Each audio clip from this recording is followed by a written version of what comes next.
What's going on, everybody? It's your favorite YouTuber, Austin Holloman. If you guys have not already, give the video a like on the way in. Yes, I'm wearing my Peru. I forgot the name of the type of material that this is, but my Peru jacket that I got when I was in Cusco, because in Cusco it was very, very cold at nighttime. And here in Asuncion, Paraguay, that weather has came over here because if you guys do not know, the weather is the seasons are the opposite in South America, or I should say the southern hemisphere, as North America and Europe and northern Asia as well. It's summertime there, it's wintertime here. Uh, some people would tell me like, "Oh, it's freezing cold outside." Not freezing cold, but it's cold outside. And I went outside and I had goosebumps. I'm like, "Oh, it's actually cold here in Paraguay, the place that's been 105 degrees. You can't wear body oil or lotion because you'll suffocate yourself. It's now the opposite. Now it's now starting to cool down, and next week it looks like it will be as low as 53 degrees with 53 degrees with rain. So it'll be very cold. A place probably a time where I probably won't even be going outside. Now, as you guys can see by the title, it's titled I'm Going to Saudi Arabia. Most people know about Saudi Arabia always. It doesn't have the best reputation on the global stage, if you ask me, but some things have been changing here recently, laws, and they're being a little more lenient, and it's encouraging a lot more tourism. There's been some YouTubers that have been to Saudi Arabia, but you guys know nobody will present a country like Austin Holland because we all have our own viewpoint of things, and I'm your only friend. So my viewpoint will be the best for you guys to watch because I'm going to show you the good, bad, and ugly. But with Saudi Arabia, I probably won't show you nothing bad until I leave because not everything is going over there. Now, somebody's already in the comments saying, be careful doing cold approach. Listen, there is no cold approaching a hijab. Like that's first of all, you don't even know what it is there. You don't even their religion covers everything, which is a good thing, right? I'm pretty sure infidelity and things like that aren't as big of a thing because of that, because you don't even know what you're getting into. But we have a Black American, I believe he's from New York, that has moved to Saudi Arabia a number of years ago. Or well, I'll let him talk, but he's there now, and he himself is Muslim as well. And I'm gonna bring him up. And if you guys have any questions for the guest, or if you have any questions for Austin himself, send at least a $5 super chat because I will not be reading the basic chat. I will only be reading super chats because I have my own questions, as you guys know already, to ask the guests. If you have any additional questions, you need to send a $5 super chat or more, or send a cash app, and I will ask um, the guest the question. Now, let's go ahead and bring them up. We have Black Mind. What's going on? How are you? How's everything going, Mr. Holloman? I'm doing very, very well. And yourself? Well, I'm a lot better now that I'm here with you, sir. I went ahead and got that nap in, like I said, because it's late at night here, and I said, yeah, I thought, you know what, I can't wait to tell your audience the answers to their questions, the good and the bad, and to help you out. And I appreciate you having me on the day before yesterday and today. Yes, sir. I appreciate you being here, and I appreciate you giving us uh, boots on the ground, you know, feedback about what we're about to ask. So, can you tell everybody a little bit about yourself, who you are, where to find you, and we'll get into the questions. Yeah, I am Black American, African American Creole. I'm from the Gulf Coast of the U.S. And so really not too far from your neck of the woods. I spent quite a few of my holidays in Texas as a child. It wasn't Dallas specifically. I did have an aunt that lived in Dallas, though. She worked for one of the airlines. And so I grew up along the Gulf Coast. I stayed there until it was time to go to college. Then I went to college at Morehouse. I went to moved to Atlanta, Georgia for college. Stayed there for the most part, most of my adult life. There were about about a month and a half out of my adult life I did not live in Atlanta, and then I went ahead and I just lucked up really. um, I got a job here in Saudi Arabia. I was from one of those online recruiters, and it was a boss of mine that told me I had two or three jobs in Atlanta. With a master's degree, I was working two or three jobs to try to keep my head above water. Um, two and then three kids, and then I was doing deliveries at night for some restaurant owners that I knew, and they said, "Listen, you're educated, but if you teach here in the U.S., you're just not going to get ahead." They knew what it was like to teach in the United States, so they said, "You're not going to get ahead. You might as well just go ahead and start looking outside the country." And so I was doing an application online after one of my shifts. I used their Wi-Fi, and the guy that was supposed to replace me didn't show up. So they kept asking me to run these deliveries, and I just gave up. I still got the phone call back from the recruiter with a unfinished application. I was on my way to another job interview actually for one of the school districts, and I got the phone call and I said, "Yeah, look, I'm on my way to a job interview, but listen, this is my email address, and do I need to speak Arabic to work there?" And she said, "No, actually, they're supposed to know Arabic. I mean, they're supposed to know basic English by the time they get to you. You're not starting from scratch. It's not like an ESL job in the U.S." So I got the job. I took a few months to get all the paperwork together, which was it's normal now. It was a lot normal at that time too. And so got all the shots, paperwork, everything else. And then when I finally had everything, I sent all of it to the embassy, and they sent the passport back around the time they said they would with the visa. And a few days later, I went back to the Gulf Coast to sit with my son and my parents for a few more days. And then my dad drove me to the airport, and it was time to take that flight. And it's been nonstop working since then. So, you said they know basic English. Do most people in Saudi Arabia, would you say they know basic English? To tell the truth, yeah.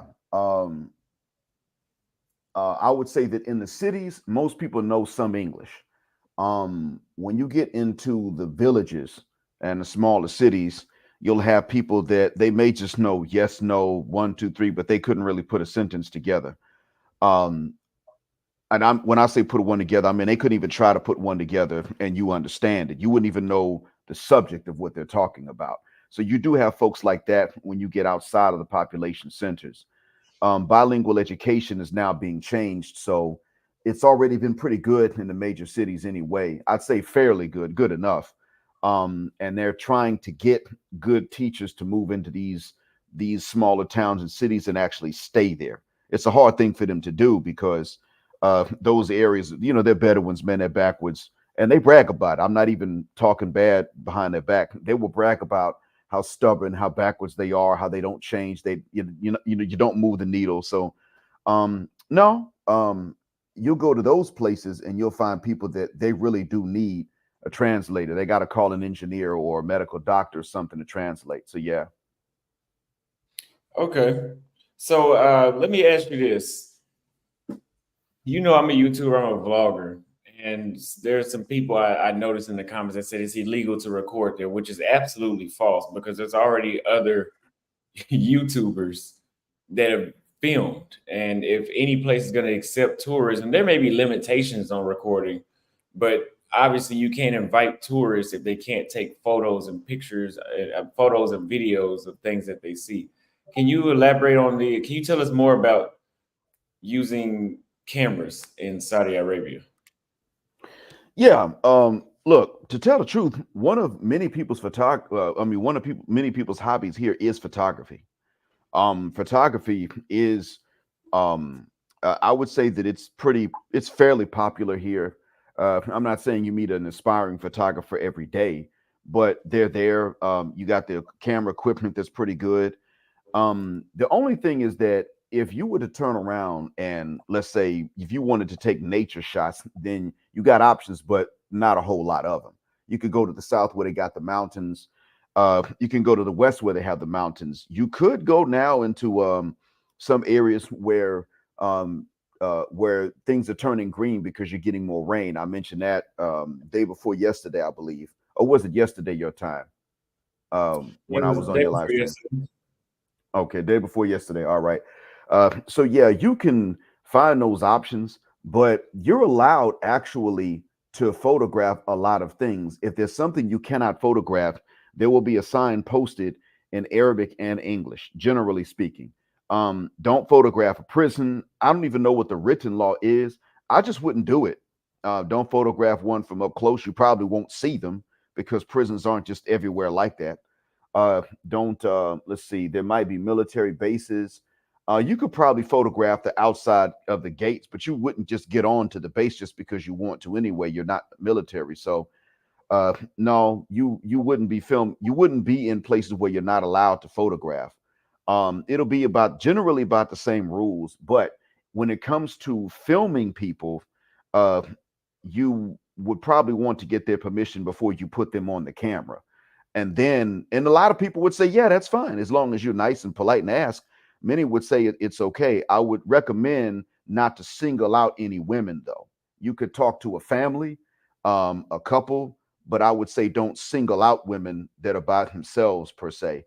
And that's only because even though things are changing and you be in a bigger city where it's probably not going to be that big a deal, um, if somebody were to think that you were harassing them, especially if they knew you and they thought you were harassing the lady, then it's not really that you would get in trouble if you weren't harassing her. It's not so much that. It's just more that somebody, I could get into a fight with one of those people because if I'm telling them in Arabic, you're not harassing anybody, and I'm explaining it to them in Arabic and they start interrupting, I might lose my temper.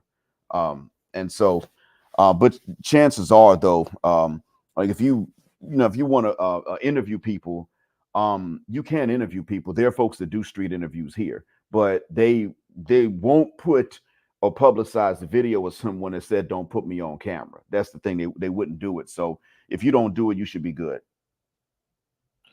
Okay. Okay. So I see we got some Captain Obviouses in the comments here, but like I said, if you guys have anything that you really want to say that you have any questions about Saudi Arabia, super chat the question at least $5 and we will ask again. So the first question I have for you is, and you kind of already explained this, but can you share what initially motivated you to move to Saudi Arabia? Like what were your, or I guess since you already told us why because of a job, what were your what were your perceptions that you had going to Saudi Arabia? Like, some people think when they go to Saudi Arabia, like it's gonna be terrorists, or I'm gonna get put in jail for eating with my left hand or something like that. What were your notions? I'm not laughing at you. I'm not laughing at you, Austin. Okay. Okay, I'm not. It's not you I'm laughing at. It's the idea. It's the notion that some that some people have. Oh God! And I'm seeing this stuff in the comments. By the way, one said that they were going to send the Cash App in, so you may have to check that one just to be sure to be fair to that party if they Cash App and then ask a question. But to answer your question, um, I had been Muslim for 12 years before I even got the job. Well, about 11 and a half years before I got the job. So I knew that the standard, and I'll just say it, and for anybody listening, I'm taking full credit. I black mind. I'm saying this. Austin did not put me up to saying what I'm about to say. I don't want y'all going for him. Don't bother him about this. The standard white American view of Saudi Arabia, I knew was some sure bit. I knew it was crap because they don't. I don't think they get anybody right. I'd met original Americans. I knew they were stereotyped.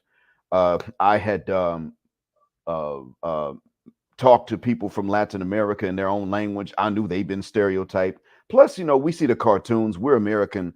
We hear our neighbors. We hear how the even the so-called cool behind white boy that wears baggy clothes and wants to rap with us will have something to say about another non-white group, like they did something wrong and they didn't. So we know about that. I knew it was crap. What I thought was going to be the case wasn't so much about terrorism. I didn't think it was going to be like I didn't think it would be like that because I know the security forces here don't f around.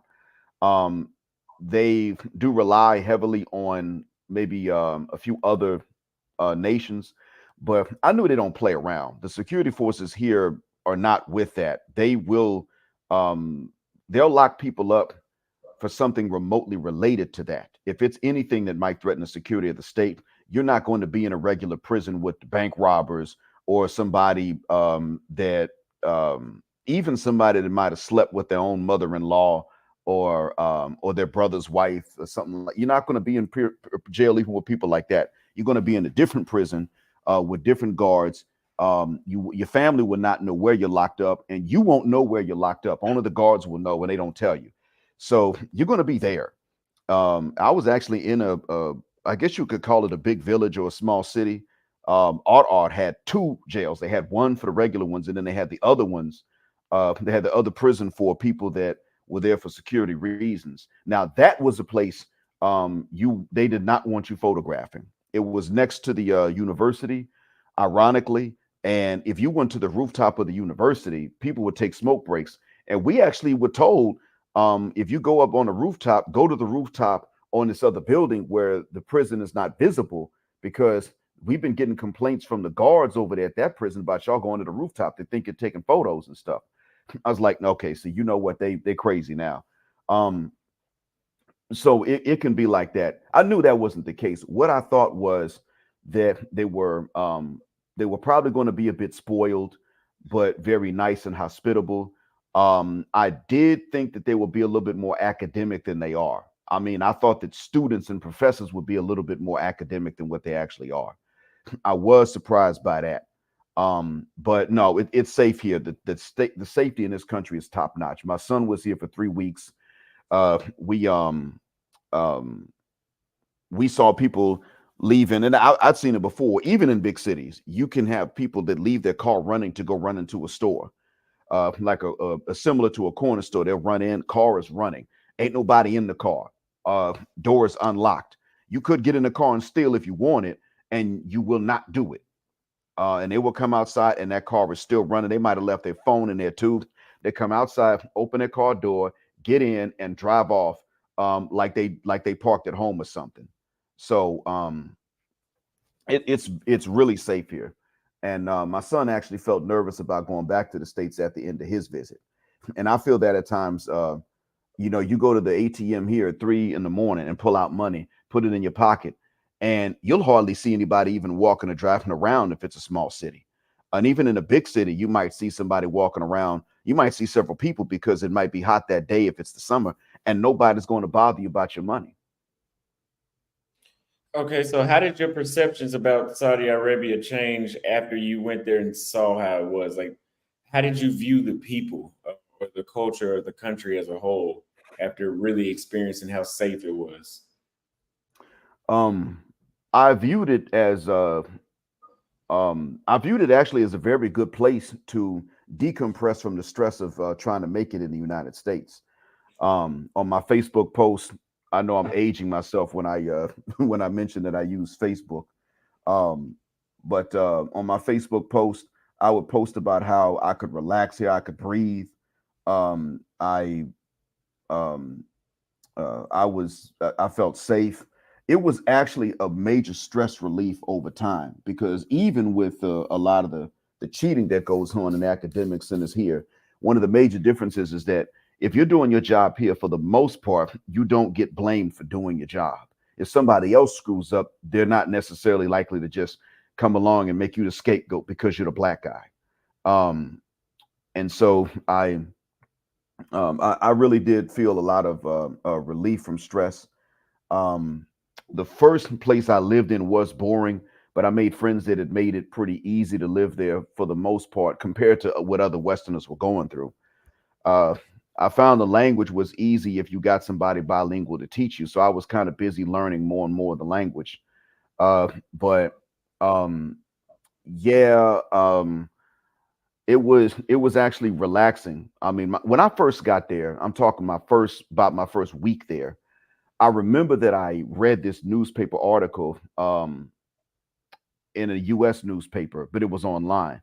I remember reading that the U.S. government was going to do, or they were planning a drone strike on a U.S. citizen, and I had just left the states, Muslim. I had been politically active on the internet in the U.S. Cyber vigilantes wanted to frame me for crimes I never committed. They said they wanted to do it. So I was when I left the US, I was really nervous. I was high strung. Um, and then when I read this article, I thought, okay, you know what? They're probably talking about me because they done it to some other people already. So I remember emailing a friend of mine. I said, look, man, if they do this to me, tell this to my son, tell this to my daughters, tell this to my brother, tell this to my parents. And then later, I read that they were talking about doing this to one of their citizens that had gone to Pakistan. It wasn't Saudi, and I could believe at the time it was going to be. I thought at the time I could believe it was going to be me because the first town I was sent to was right next to Iraq. Uh, so I found out that it wasn't. Once I found that out, Mr. Holloman, I was able to pretty much relax. You only have episodes of stress like you would anywhere else, but you didn't have that constant stress like what you have in the States. So And go ahead. Go ahead. that's it. That's the best way I could sum it up. You do relax. You get your job done, and you stack your money, and you are able to decompress if you had a stressful experience in the States. So what do you think their perception of Black Americans, Black American men in specific, is?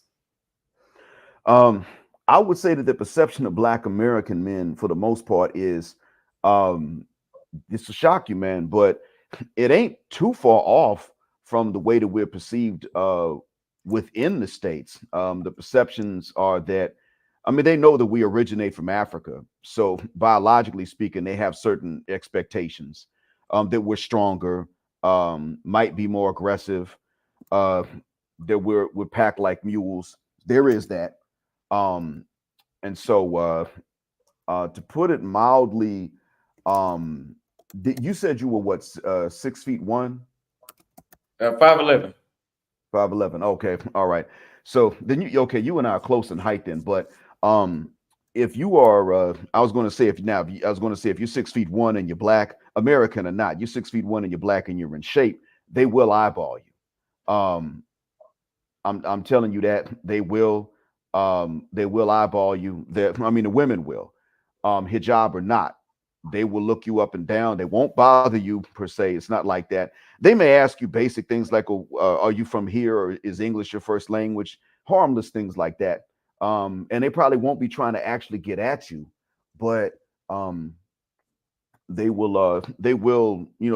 They did that when I finally met these brothers from northern Nigeria. I met them in the second place that I lived in, where my wife still lives, and they started talking about getting stares. And I began to notice at times when we went to some of the malls, yeah, they did get some stares.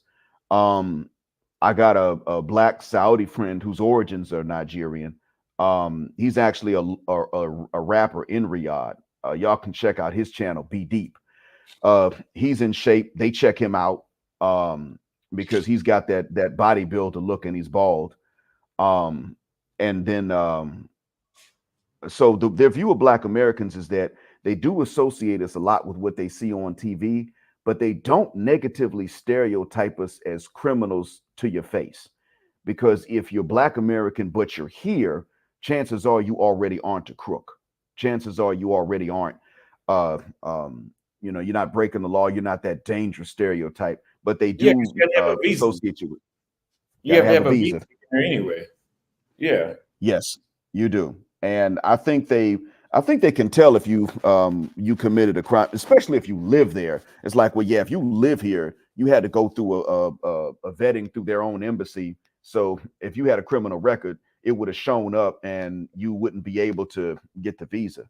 So they wouldn't necessarily view you as dangerous. But in the States, they tend to look in the States and they used to think, okay, well, yeah, the black guys are criminals, the ones that the police are shooting are criminals. But 2014 got them questioning whether that was true or not with Mike Brown and Eric Garner. But then 2016 changed all that. That summer, 2016, I was in the States when they shot Alton Sterling and Philando Castillo. I think, let me see, at that point, you would have still been a minor, I believe, Austin.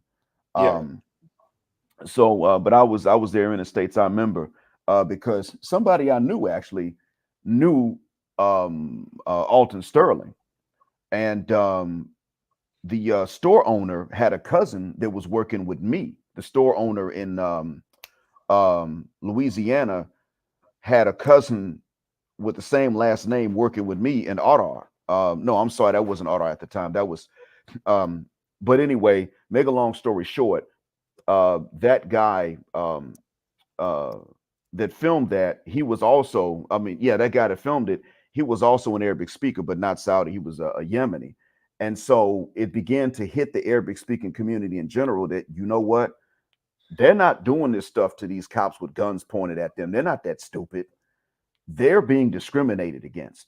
And I found this out because in 2016, when the shooting happened, shortly after that, I came back here and I went to Ottawa to go back to work to teach up some weeks in the summer, get a little extra money. And I remember when I landed, the protest in the streets began at the time that my plane was en route. I landed in Riyadh and I went to the passport control, and the guy looked at my passport and he saw that I had he saw that I lived there, and he said, "So are you escaping or were you just visiting?" And I said, "Yeah, I was visiting." Um, and then somebody later on asked me in baggage claim, "Man, did you hear about what's going on in the States?" I said, "Well, if you're talking about the police shootings, yeah, but how did you hear about it?" And he told me it's all over the news. And so when I got out of baggage claim and I went to the domestic terminal for my local flight, I saw it on CNN. And the guy on the plane next to me asked me where you, he said, he was like, where you from? And I told him the US. And he said, "Oh, y'all got the demonstrations going on. Did you just get here from there?" And I said, "Yeah." And that man told me, "Oh, yeah, it's hit the news, man. Y'all got these demonstrations in the streets right now." And so I found out that was the case. And my friend in Ardar came to me and apologized to me. My Saudi friend came and apologized. He said, "Look, Black, we're apologizing." So he was apologizing on behalf of his family because they didn't believe me when I told them that America was racist in 2014 when I landed and I first met them. And he believed it, but his relatives didn't. So I told him that to tell his relatives they could take that apology and stick it where the sun don't shine. They should have believed me and not believe these white folks. Um, and then 2020 was another eye opener. So now they tend to see things more from our perspective. And in the big cities, you got these young guys that are heavily into rap, and they're trying to use rap as a political statement, and they're even rapping against racism and anti-blackness. So let me ask you this. You said that some women wear hijab, some women don't. I don't know too much about Muslim culture. Which women are not wearing hijabs? And if they're not wearing hijabs, do they dress like in jeans and t-shirts like they do in the West? I know they don't wear anything crazy, provocative or nothing, but do they wear jeans and t-shirts? Uh, they don't necessarily. No, the women there don't necessarily wear jeans and t-shirts. That's one thing. You may see them wearing a hijab or not. You might see them wearing the typical black abaya, that dress.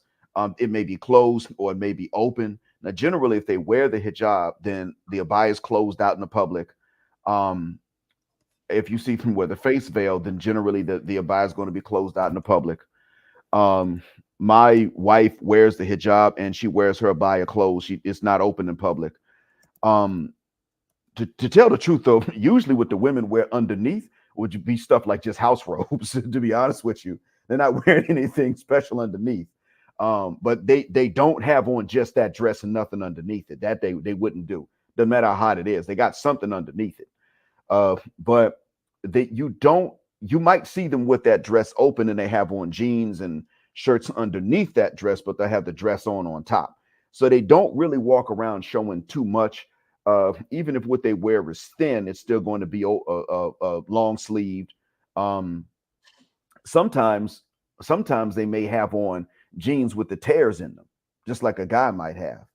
But that's they're still going to probably have the abaya over that because they don't it's not even really enforced anymore. The religious police have not been in circulation for years. People don't realize that, but they don't necessarily want the attention of the whole entire public. They don't want to mess around and find out that their dad's friends saw them out in the mall and they were improperly dressed. That they don't want. So if they take off the hijab, it's probably just the hijab that's missing, and the abaya is probably open with some relatively loose clothing. I'll tell you this: Riyadh is a bit different. I started to see something in Riyadh I did not expect. It's not them wearing tight clothes out in public that you see. You're starting to see some of these chicks in Riyadh with dudes' haircuts and real baggy clothes. I saw one with Timberland boots. I didn't think they sold Timberland boots in this country anywhere. But I was at the train station one time picking up my wife. I was about to say picking up my girlfriend, and then I realized that you might not know that I joke around with my audiences and call her my girlfriend, meaning my wife. But I was waiting to pick up. I kid you not. I saw this chick walk by looking like Easy E, baggy clothes, Timberland boots on. She was kind of dragging the boots on the ground, straight looking like a skinny stud. And I said, "You got to be kidding me." This was a little over a year ago, I think. No, under a year ago. And then I was on a flight next to one when I was flying from Riyadh to the city that I'm living in now. She was sitting in my seat, and I showed her that was my plane seat. She just moved over. She was real polite and everything, but she was dressed like a dude, and she had a dude's haircut. Um, and I was thrown for a loop. I didn't expect that. She didn't act like she was a guy. It wasn't that, but I knew that wasn't normal and traditional for her. But in terms of like, um, in terms of seeing them dressed like you would see in South America or seeing them dressed like you would see them do in Brazil, they might do that when it's just them at a party. Um, they can do that in front of their husbands, but no, out in the public, you're not going to necessarily see that. People wouldn't deal with them nicely if they did. They just right now they're at a point where people would just not talk to them if they did that. Okay, that's interesting. I'm gonna have to look up some more videos to see with my own eyes, or just wait until I get there. So the third question I have for you is, what were some of the biggest challenges you faced during your initial adjustment period? Um, honestly, it was the low intellect. The intellect here was I really thought that a developed country would have a better educational system. No, bro. When I first got here, cheating was rampant. Like 90% of people cheated their way through school. And my students said 90%. I didn't make that up. They told me 90% of us cheated. Now, of course, I said, okay, well, which ones are you in the 90%? None of them raised their hand. I said, okay, so who's in the 10% honest? And they all raised their hands. But that was the biggest thing. I mean, I started giving them schoolwork as a professor's supposed to do, and I was just catching them cheating left and right, and they just never They never quit. The other thing that threw me for a loop was that when you catch them cheating and you confront them about it, they will swear to God that they didn't cheat. I was not surprised at how often they swear to God just casually. So when they lie, they'll still swear to God because they're not thinking about it. Now, if you say to them, "Hey, swear to God," like when we say in the States, put that on something. If we say, "Okay, swear to God," and they're lying, and they'll stop and think and say, "No, I ain't about to swear to God. I'm not gonna play with his name like that." But if they're not thinking about it, they'll just casually say, "I swear to God, I didn't cheat." Um, and you could sit up and pull up the website from which they copied the paper back then. Now it's AI.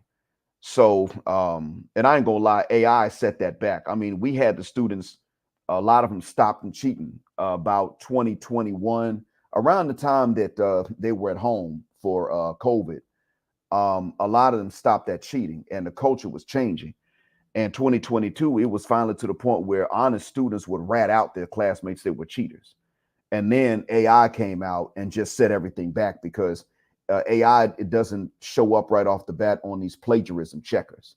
You have to use the AI detector, and you got to use a few of them to get the right percentage. So yeah, it was mostly that, to be honest with you, the smoking. Um, how seriously that they didn't take the religion, I guess you could say, was how it was how surprised I was, and I didn't have high expectations of them before I got here. When it comes to that, that's the other thing. I didn't think, oh, they're always on it, but um, I did say, and I did see clearly that when it came to certain things, they really didn't take it serious, like smoking in public, smoking in front of their kids in a closed room, not caring about their kids' health. Um, what else? Yeah, and the lying and the cheating.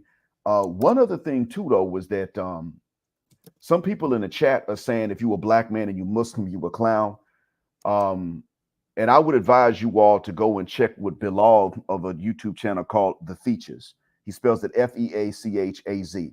Before I ask God to curse you for saying something that's stupid, I'm going to recommend, just in case you really thought that was true and you weren't lying, but you were lied to, I would say go and check with him because he actually is a scholar and he learned, and he could tell you that that's crap. But I will be honest and say that the Bedouins do casually say, they casually call black people slaves. And I saw that even some of the religious guys that would travel from mosque to mosque teaching classes would do this too. And so that did give me, it made my black annoya flare up. And I went through a phase here where I was just angry. I was just like, if you ain't black and I haven't met you already, get out my face. And that's why I told my friend to tell his relatives to take their apology and shove it up their behind. Uh, and I didn't apologize for that, even though they were friends of mine too. I cussed out a dear friend and called him MF in front of his whole family because he said that my wife is not a slave. He was saying because of her light complexion, she's not. He meant to say she's not black, but he said she's not a slave. And I called him MF in front of his family, and we argued about it. They could have killed me.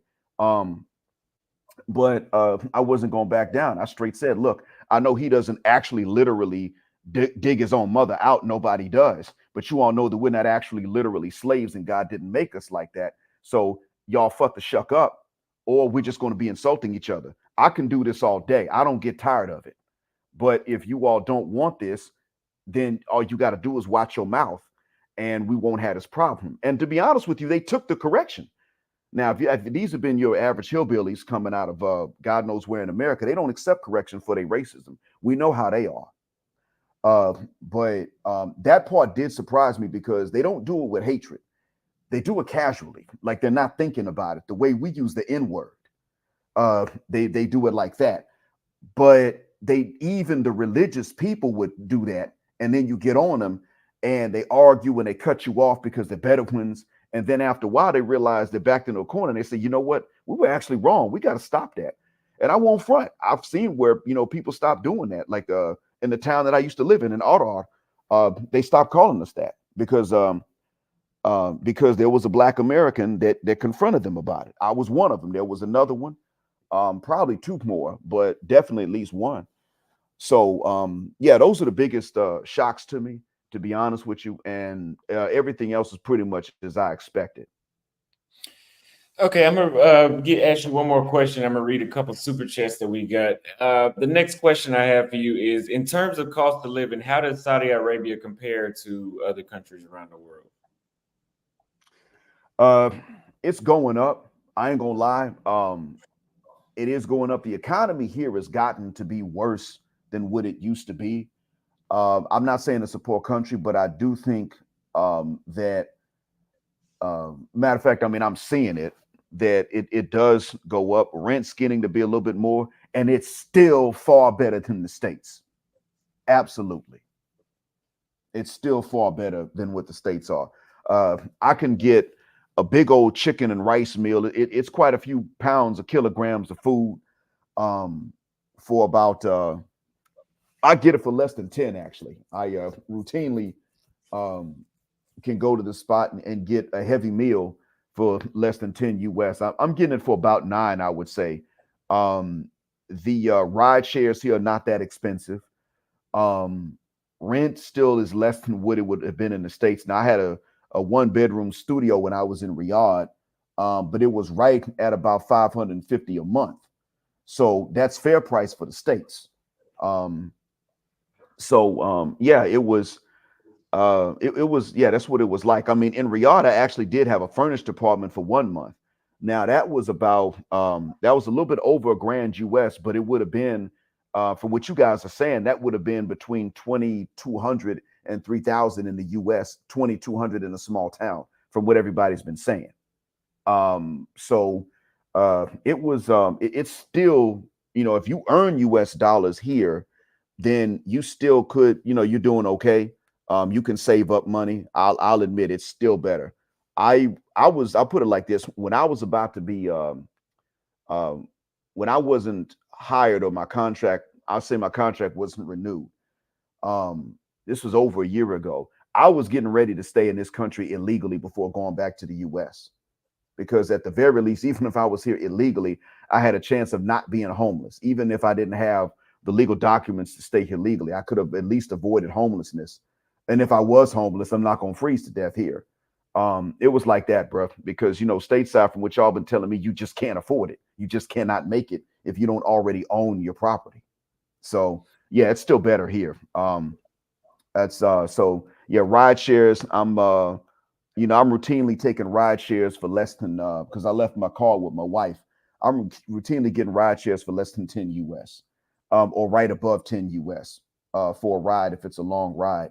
Uh, the I haven't been able to convert the gas prices to give you a comparison, because here you got a different currency and you got a different unit of volume. They measure it by the liter, but you're not going broke. I mean, like, you're filling your tank up, and you can fill your tank up for, um, if you're really on E and you fill your tank up, you're paying a 20 or just under 20 US, I mean, to fill up. So, from what they telling me, man, y'all are spending about 35 to fill up your gas tank in the States. Is that right? Did you notice that? 35 is what I was spending. 45. I was spending 45. Okay, all right. So that means that you're probably spending. All right, so that's more than twice what we would have to pay. There's no way we're paying 45 to fill up a car.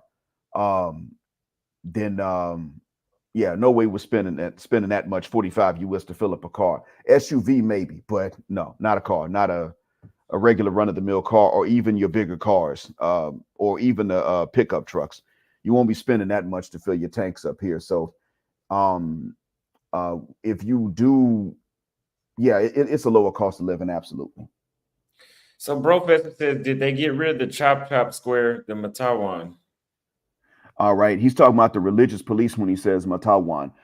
Yeah, I think the body of them still exists, but they're not going around doing the enforcement. They don't have that jurisdiction anymore. Um, and so that's why it is that many things here are changing. I mean, to be honest with you, a soccer player, um, Cristiano Ronaldo, a Portuguese guy, because soccer is real big here. It's the most popular sport. Soccer player is living here with his girlfriend. It's not legal, but there's just nobody that's responsible for arresting him for it. Uh, and so yeah, he may marry her, probably will. But yeah, he's the Matawa, they're just not here anymore. Chop chop square, no, because if you commit murder, it's still a capital offense in this country. Now, you can the family might forgive you and they let you off the hook. But if you do something like if you traffic in narcotics here, or if you let's see, yeah, you commit murder, or you traffic in narcotics, they will cut your head off. Narcotics, they don't even ask if anybody can forgive you. There's no one that can forgive you. You get a trial, but they will, in fact, once you're convicted, yeah, it's a death sentence. Murder, like I said, they kind of leave that up to the family. If you pay blood money, or if you are forgiven, or if you got to be executed. But a lot of families aren't going to forgive that. So the murderers, they get their heads cut off. It's not really just one chop chop square, to be honest. They have them in different cities, but you don't often have an execution. Executions are not happening all the time, especially in smaller cities, because drug trafficking is not that common, and murders are very rare. Okay. Okay. Uh, the next comment I have is from Inspired Truth Broadcast. He says, "What are the must-see beautiful places?" Shout out to my knowledge seeking bros. Thank you for asking that question. We're not talking about women on this stream. I wish people quit leaving comments about women. But yeah, what are the most beautiful places to see? Um, let's see. I would say, in all honesty, for you can include Mecca and Medina for the Muslims. They actually are beautiful. I think Medina, because it has quite a few mountains around, it's pretty nice to look at. Um, Now, for anybody, the some of the beautiful places, Jeddah is nice. Yanbu is a city that's on the coast. It's west of Medina. That's a nice place to visit. It's like a beach city. The way the city's built, it actually looks like a U.S. city, but it's not nearly as crowded. Another thing is that it's another place. There's a place called Abha, where it's in the mountains. It's in the south of the kingdom, so it's not even that hot. A lot of people don't know, but the southern half of Saudi Arabia is not that hot. Even in the summer, it's not that hot. So it's mostly mountains. People are living there, and they're looking down at the clouds early in the morning, and they get a good bit of rain in those places. Another one is called Jazan, is a city that's on the coast. It's just north of Yemen, but it's a beach city. People go scuba diving a lot there.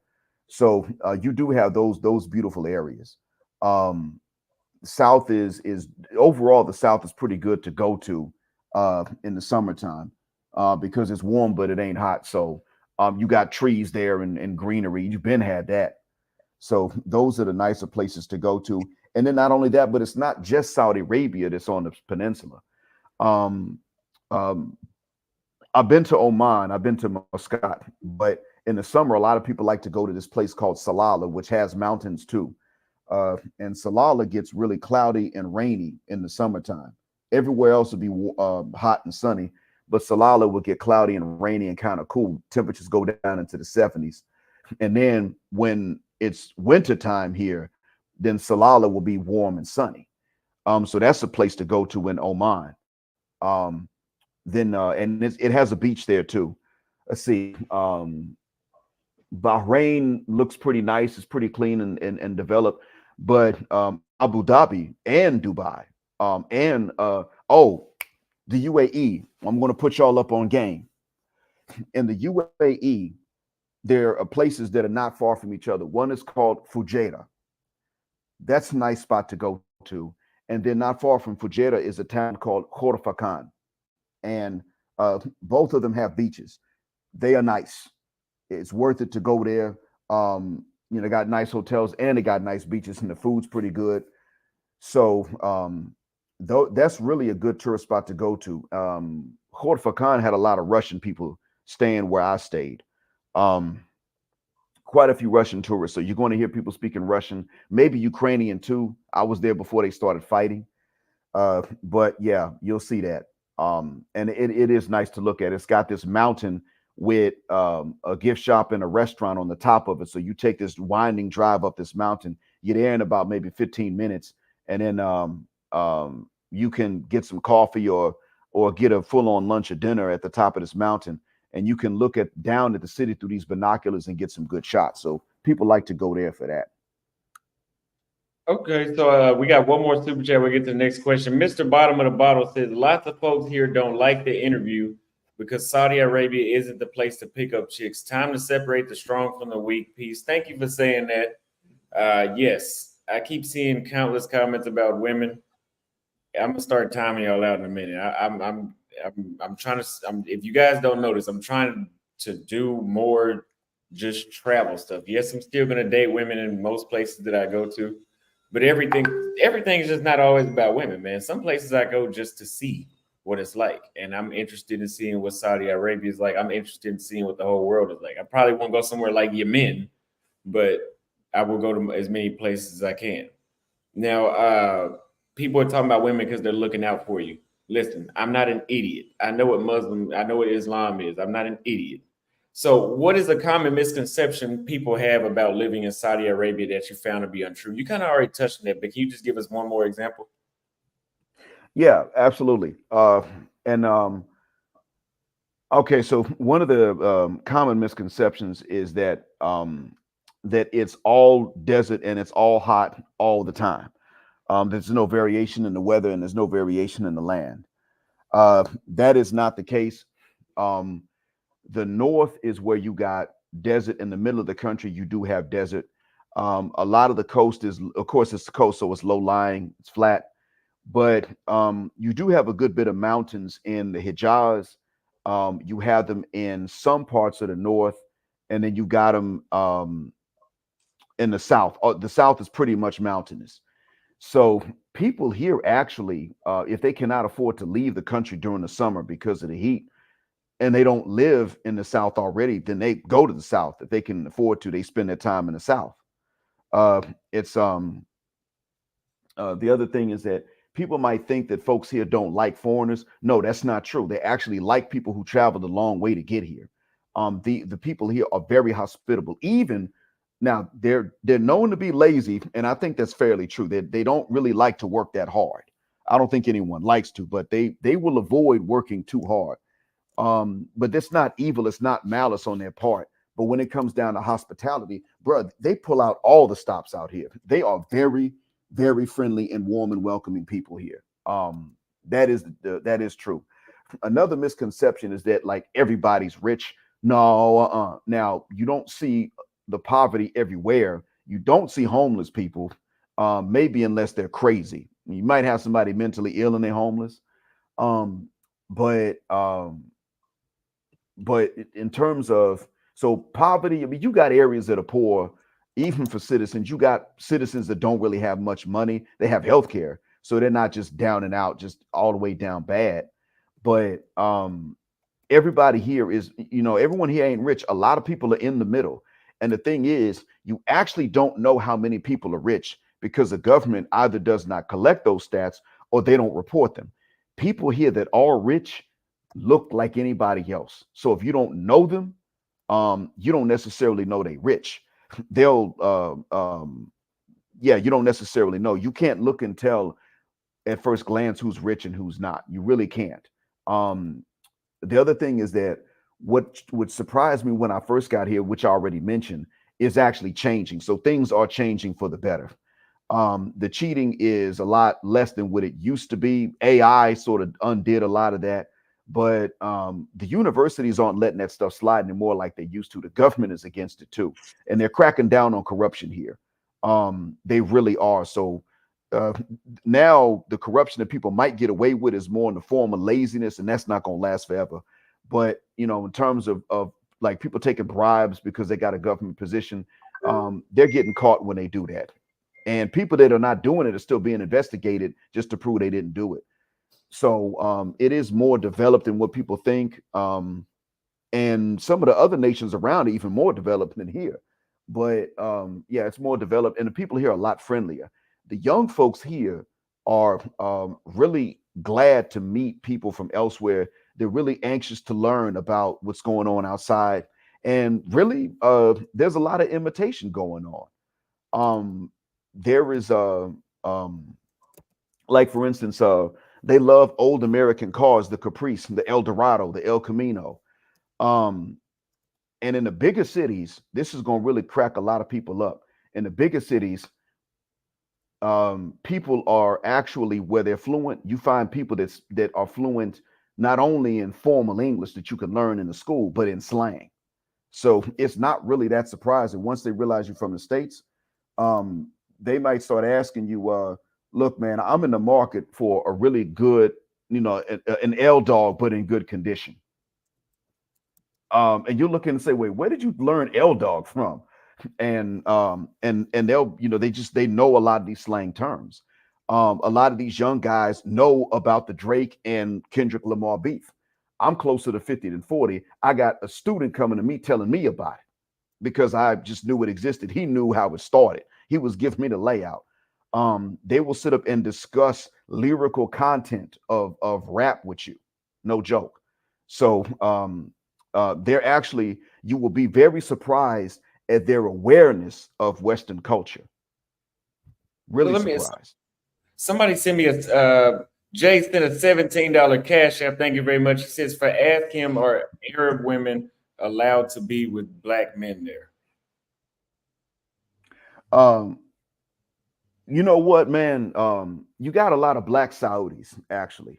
I heard that they're about 10% of the population, and I'm beginning to meet more of them since I don't live in towns as small as what I used to. I mean, bro, I bumped into a Hausa brother um, when I lived in Riyadh, and um, and then I bumped into another one. There's B Deep, and then there's Mr. Hausawi, two cats in Riyadh. As a matter of fact, he's met Napoleon Beale, Muta Abil, who now lives in Riyadh. Muta is married to an Emirati woman, I think. She's either Yemeni or Emirati, one of the two. Uh, but yeah, you can. I mean, if you're a black man and you're Muslim, you can, religiously speaking and legally, you can marry a Muslim woman. Um, but families here generally, with no hatred, families here generally don't want to marry black. A lot of the women here, especially the young women, want black men, and they openly will say to some people, "I love black men." So they're interested. Now, of course, they want to be with a Muslim too, for the most part. But so they're interested, but families will be like, "Look, you're not even going to marry somebody from another tribe if they're not black. How you going to marry somebody that's black?" And within the same tribe, you got a lot of non-blacks that don't want to marry black people, or I'll put it like, you have them don't want their women to marry black people. And sometimes some of them are not distinguishable from black people. Some of them look like us, but their hair is straight and they don't count as black here. So they'll be like, "Nope, we're not doing that." However, there's a shift, and I'm not gonna lie, I had a lot to do with this too.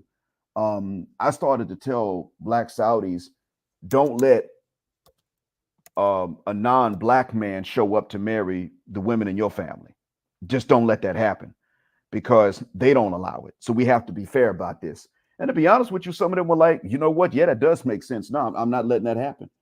So now, if you are not Muslim, it doesn't matter what your race is. If you're not Muslim, you can't legally marry them. Um, and you shouldn't try it. If you're not Muslim, you should not be trying to date them. You should not be trying to marry them because they're not compatible. And the ones that will date or marry a non-Muslim man are already problematic. Like y'all heard about Rahaf Khanun that ran away from Saudi Arabia and went to Canada, and she's wilding out and everything. They know about her here. If she's willing to run off with a non-Muslim man, that's what she wants to do. I'm just letting y'all know straight up. If she's trying to run off with a non-Muslim man, it's not because she's in love with him and it just the stars aligned, as they would say. It's not that. No, she wants to escape the rules. She wants to take off everything, walk around half naked, try to get attention from all these men in public. She gonna cheat. She gonna have a boyfriend on the side, and the baby's probably not gonna be yours. They want to do those kinds of women want to do what Rahaf Khanun did, and y'all can look her up. I'll put a name in the chat. Uh, but she made news a while back. What's O'Shea Duke Jackson talked about her. So um, y'all got to keep in mind that if you're going there looking for women, you can marry a good wife in Saudi Arabia if you're Muslim. But even then, their behavior is good. They're still God, what was I going to say? Yeah, they're still spoiled as all get out. They're not known for cooking. They're not known for they're known for being born in bed. That's what the local men say, and they're not just saying that just so you don't try them. That's not why. No, they're known for just being lazy. Most of them want to have a maid to help with the kids and with the cooking and the cleaning. Most of them do. So if you get a woman that lives here but is not from here, then you have a chance of finding a good wife. I would tell y'all this: if you are not Muslim, but you still want to marry a traditional woman, you can find Catholic Filipino women here that are working. You can marry them. They'll treat you good. They're not spoiled, and you're not breaking any rules. And I mean, you can marry them here. It's marriage is still legal here, and if you're not Muslim and she's not Muslim, y'all get married. There's nobody that's going to object to it. It's legal. You just record it, and then you live with her, and she'll take care of you, and you'll take care of her. And it's known that they will treat you well. So to be honest with you, Saudi men are getting tired of Saudi women, and compared to Western women, Saudi women are very polite. They're very nice. I taught them for about 8 months in Riyadh. They are very polite, and they're actually very friendly, believe it or not. But like I said, they're just known to be spoiled. And that's enough to make the Saudi men say, nope, never mind. A lot of Saudi men are now starting to look outside the country too. Wow, I didn't know that. I mean, I've met Saudi men outside of the United States in places like Thailand and some parts of Africa, but I didn't know that they were getting tired of the women. So, can you describe a situation that exemplified the cultural differences you encountered in Saudi Arabia? Um, yeah, I could. Yeah, one time, and this is 10 years ago, um, when I was, let's see, when I was new in the country, I remember this guy took me to his friend's house because you know what? When you get here, they'll show you around. That's one of the things about them. Locals love to show you around to different places, help you make adjustments. That I get at to them. But he took me to like this. It took me to one of his friends' home, and his friend was an old man. Now the friend's maid was from Indonesia. So when we knocked on the gate to get into the courtyard of the property, she opened the door, and so I I thanked her, and I knew how to say it in her language. I knew how to say thank you. So I just thanked her for opening the door, and I went on. I walked on, and my friend that was showing me around stopped me, and he said, "Don't talk to sisters." And I didn't really talk to her. I just told her thank you. She opened the door. I'm not going to be mean. I'm not a mean person. And it's not a part of the religion to be mean like that, anyways. You're not out of bounds because you thanked a lady that did something for you. That's, you don't stare at her. You're not asking the phone number. You say thank you. That's not out of bounds. Trust me. So I stopped him and I said, listen, man, I appreciate you looking out for me, but I only said to her thank you in her language. That's all. And he said, yeah, but don't speak to sisters. And I stopped him and I said, listen, I said, thank you. The police, I already know the law. The police don't arrest you because of that. The religious police don't arrest you because of that. She's doing a job. I'm being nice. But listen, if you smoke and you smoked in the car with me here and you know I'm allergic, if you smoke because you can't give up them cigarettes, you can't tell me not to tell a lady thank you if they do something nice. You just can't do it. Now, that was one time where, that was a bit of a culture shock. Now, mind you, this was in the countryside, in what was practically a village back then. It's bigger now. And I didn't back down because I wasn't even out of bounds. He was just being a Bedouin. He was just being old fashioned. So that was one of the times. Another time, like I said, was when I realized that the way they were describing our people was with the word slave, and I started getting on them about that. Um, and That was a bit. You could say that was a cultural clash. Oh, the one that's now that these are the ones that didn't really have any really bad, long-lasting outcomes. But the biggest clash. See, people think like everybody's going to be here telling you don't do this, don't do that. That's not really what it's like when you get here. But when I did first get here, like I said, cheating was rampant. It was the culture. That's the problem. The cheating was the culture. And the smaller the city was, the worse it was. I wouldn't let my students cheat and get away with it. I mean, if I let them cheat, I could lose my job anyway, because that's the actual system. But all these, it wasn't Saudis that were saying let them cheat. The students were like that, but it wasn't really Saudis that were saying, oh, just let them cheat, let them get away with it. The biggest cultural clashes you're normally going to have is going to be with other nationalities of Arabs, especially Egyptians. They don't like anybody. No one likes them either. Egyptians don't even like each other. So the Egyptians that are honest are seen as being fools and being stupid by other Egyptians. So um, you wind up clashing with them a lot. They're just the easy people to clash with. So that was a major clash. I mean, we had some arguments. We got pretty mean with each other. I had to say some things to them that were not very flattering, not because I hate them, but because of just how stubborn they are, especially when they're wrong. And when you catch them alone, they admit to this, but they can't do this in front of other people. So in front of other people, they got to act a particular way, and that's it. So really, you don't catch a whole lot of cultural clashes with the locals. If you don't know something, they'll just pull you off to the side and they'll just say, okay, this is how we actually do it. And then the next time you're in that situation, you just know what to do better. And so they're pretty understanding when you just don't know. Um, like eating with your hands, for instance, you're going to make a mess the first time you eat rice and chicken with your hands. They know that you just got there. And eventually you're going to get better at it. So they're actually pretty understanding. Man, it be some of them other nationalities of Arabs that start talking down.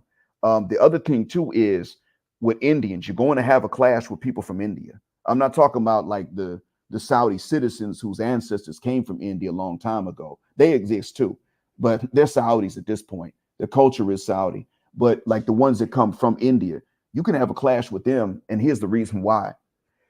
Like Egyptians, if they don't know something, they don't say, I don't know. I mean, Egyptians are known for not saying, I don't know. But if the Indian does not understand you, they cannot admit in front of others that they don't understand what you're saying. So because they get jobs and they say they speak English, even if they don't. So now here you show up, you're a fluent English speaker.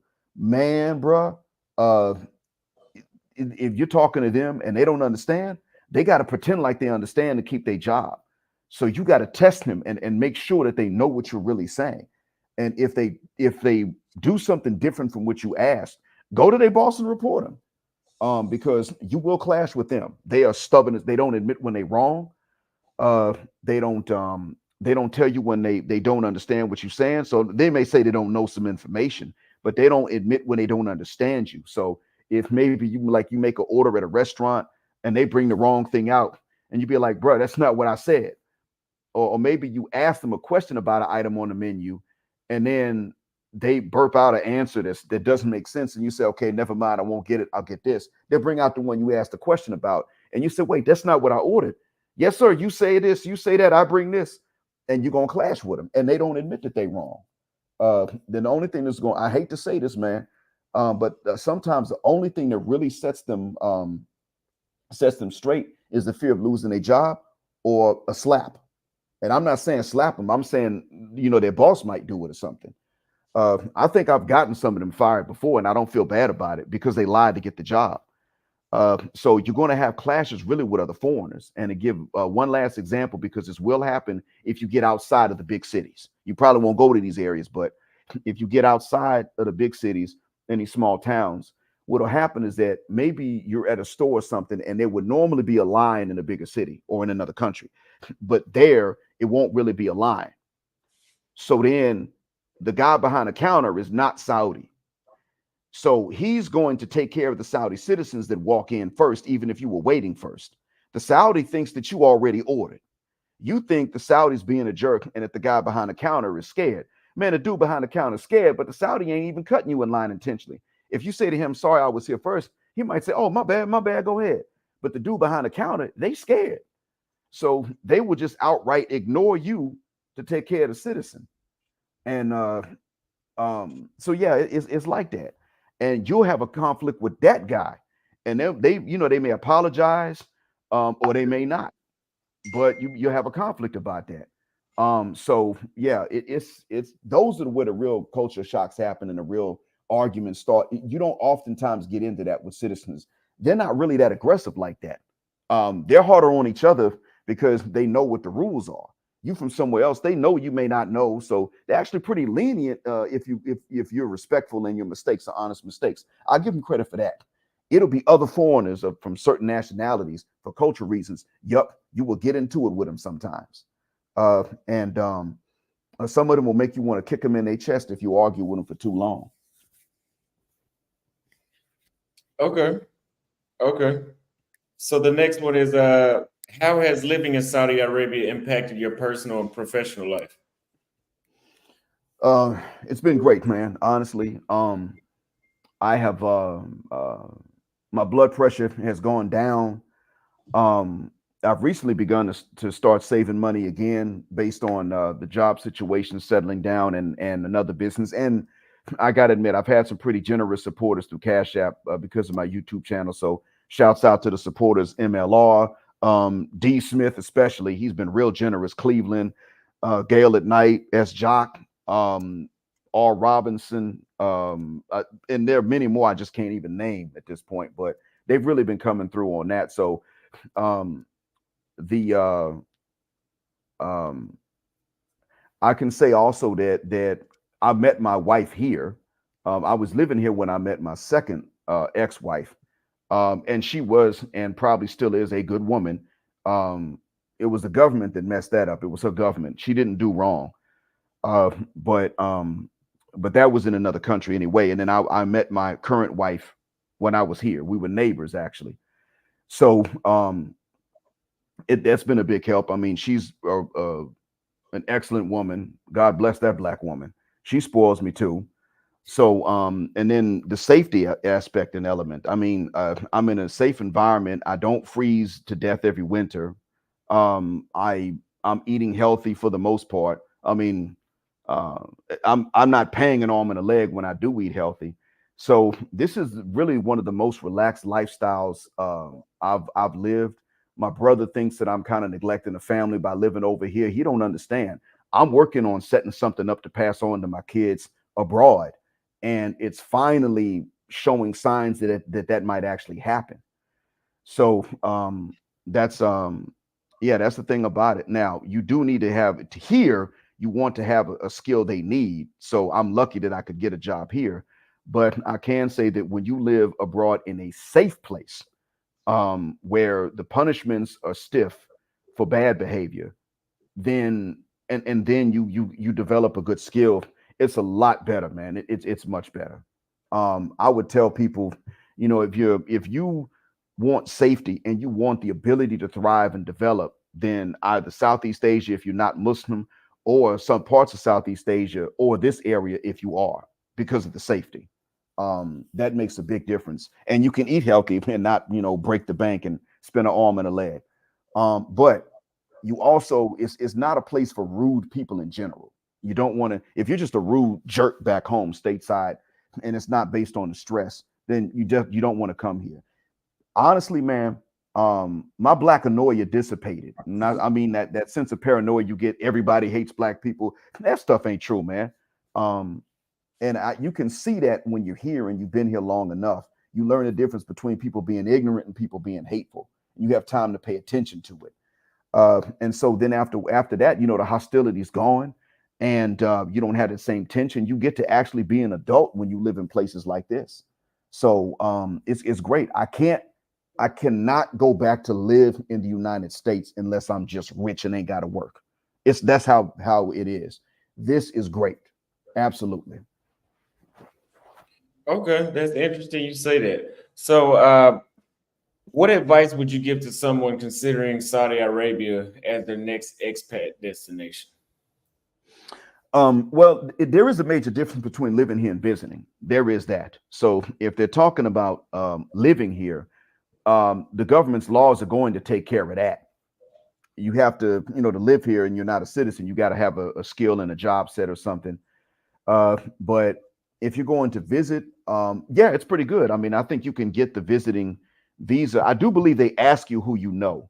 because my son got a visitor's visa, and when I went in to his application, logged in so I could pay the fee. I didn't want him paying for that. I saw in the application where he had to state who he knew, but he didn't fill out like all of my information. He didn't know it. It wasn't his fault. So I remember I had to go in. I put in my residency number, my own address, and things like that. And he got the visa, but he was able to come visit. I think it was 90. It's good for a year. It expires in a year, but it's good for 90 days out the year. So you could leave and then come back in, and you have the balance of the rest of the 90 days, as an example. So yeah, I mean, it's been pretty good um, to visit. So yeah, if you do visit, it's cool. But what you need to remember is that, like you experience, Cash App don't work. So if people are sending you money or they're paying you, that's not going to work. You need to tell your bank uh, back in your home country that you're going to be in Saudi. First off, let them know ahead of time. Get something called Wise or Payoneer. These are apps where you set up accounts, and then you'll get like another account. And I think they'll give you cards that you can use that function like ATM cards, and you can transfer from your U.S. bank account to the Wise or the Payoneer bank accounts that they give you, and then that way you can withdraw money more easily. So that's going to be one thing, like trying to spend U.S. money.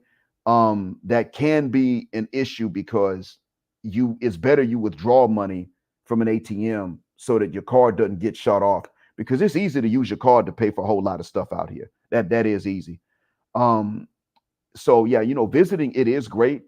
In the north, don't go there in the summer unless you just like a lot of heat. It does get hot. I almost passed out twice when I was relatively new here. Riyadh is generally speaking really bad in the summer. Last summer was bearable. You could go outside, but we've had some times, you get some summers in these areas where people can't go outside. So in the summer, go to the south, like I said. In the winter, maybe Jazan, and from I would say in the wintertime, from Jeddah going south to Jazan is a good place. And then the other thing I would say to anybody, whether you're visiting or living here, is don't just stay in Saudi. Visit the neighboring nations as well, especially Oman and the UAE, especially them, because they're the bigger neighbors. There's more room to move around. So especially visit those areas too. A lot of development, and the Omani people are actually even nicer than Saudis. Not Saudis are hospitable, they really are. But the difference is that Omanis are nice to foreigners and to each other. They're really egalitarian in Oman, and you got plenty of black folk in Muscat. A lot of black folk. A lot of them speak Swahili, but they're black Omanis, and they're glad to meet you.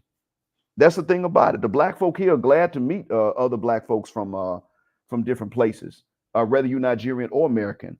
But you have an easy time meeting them in the capital of Oman. Easy time. Okay, that's interesting. I'm gonna check out Oman as well.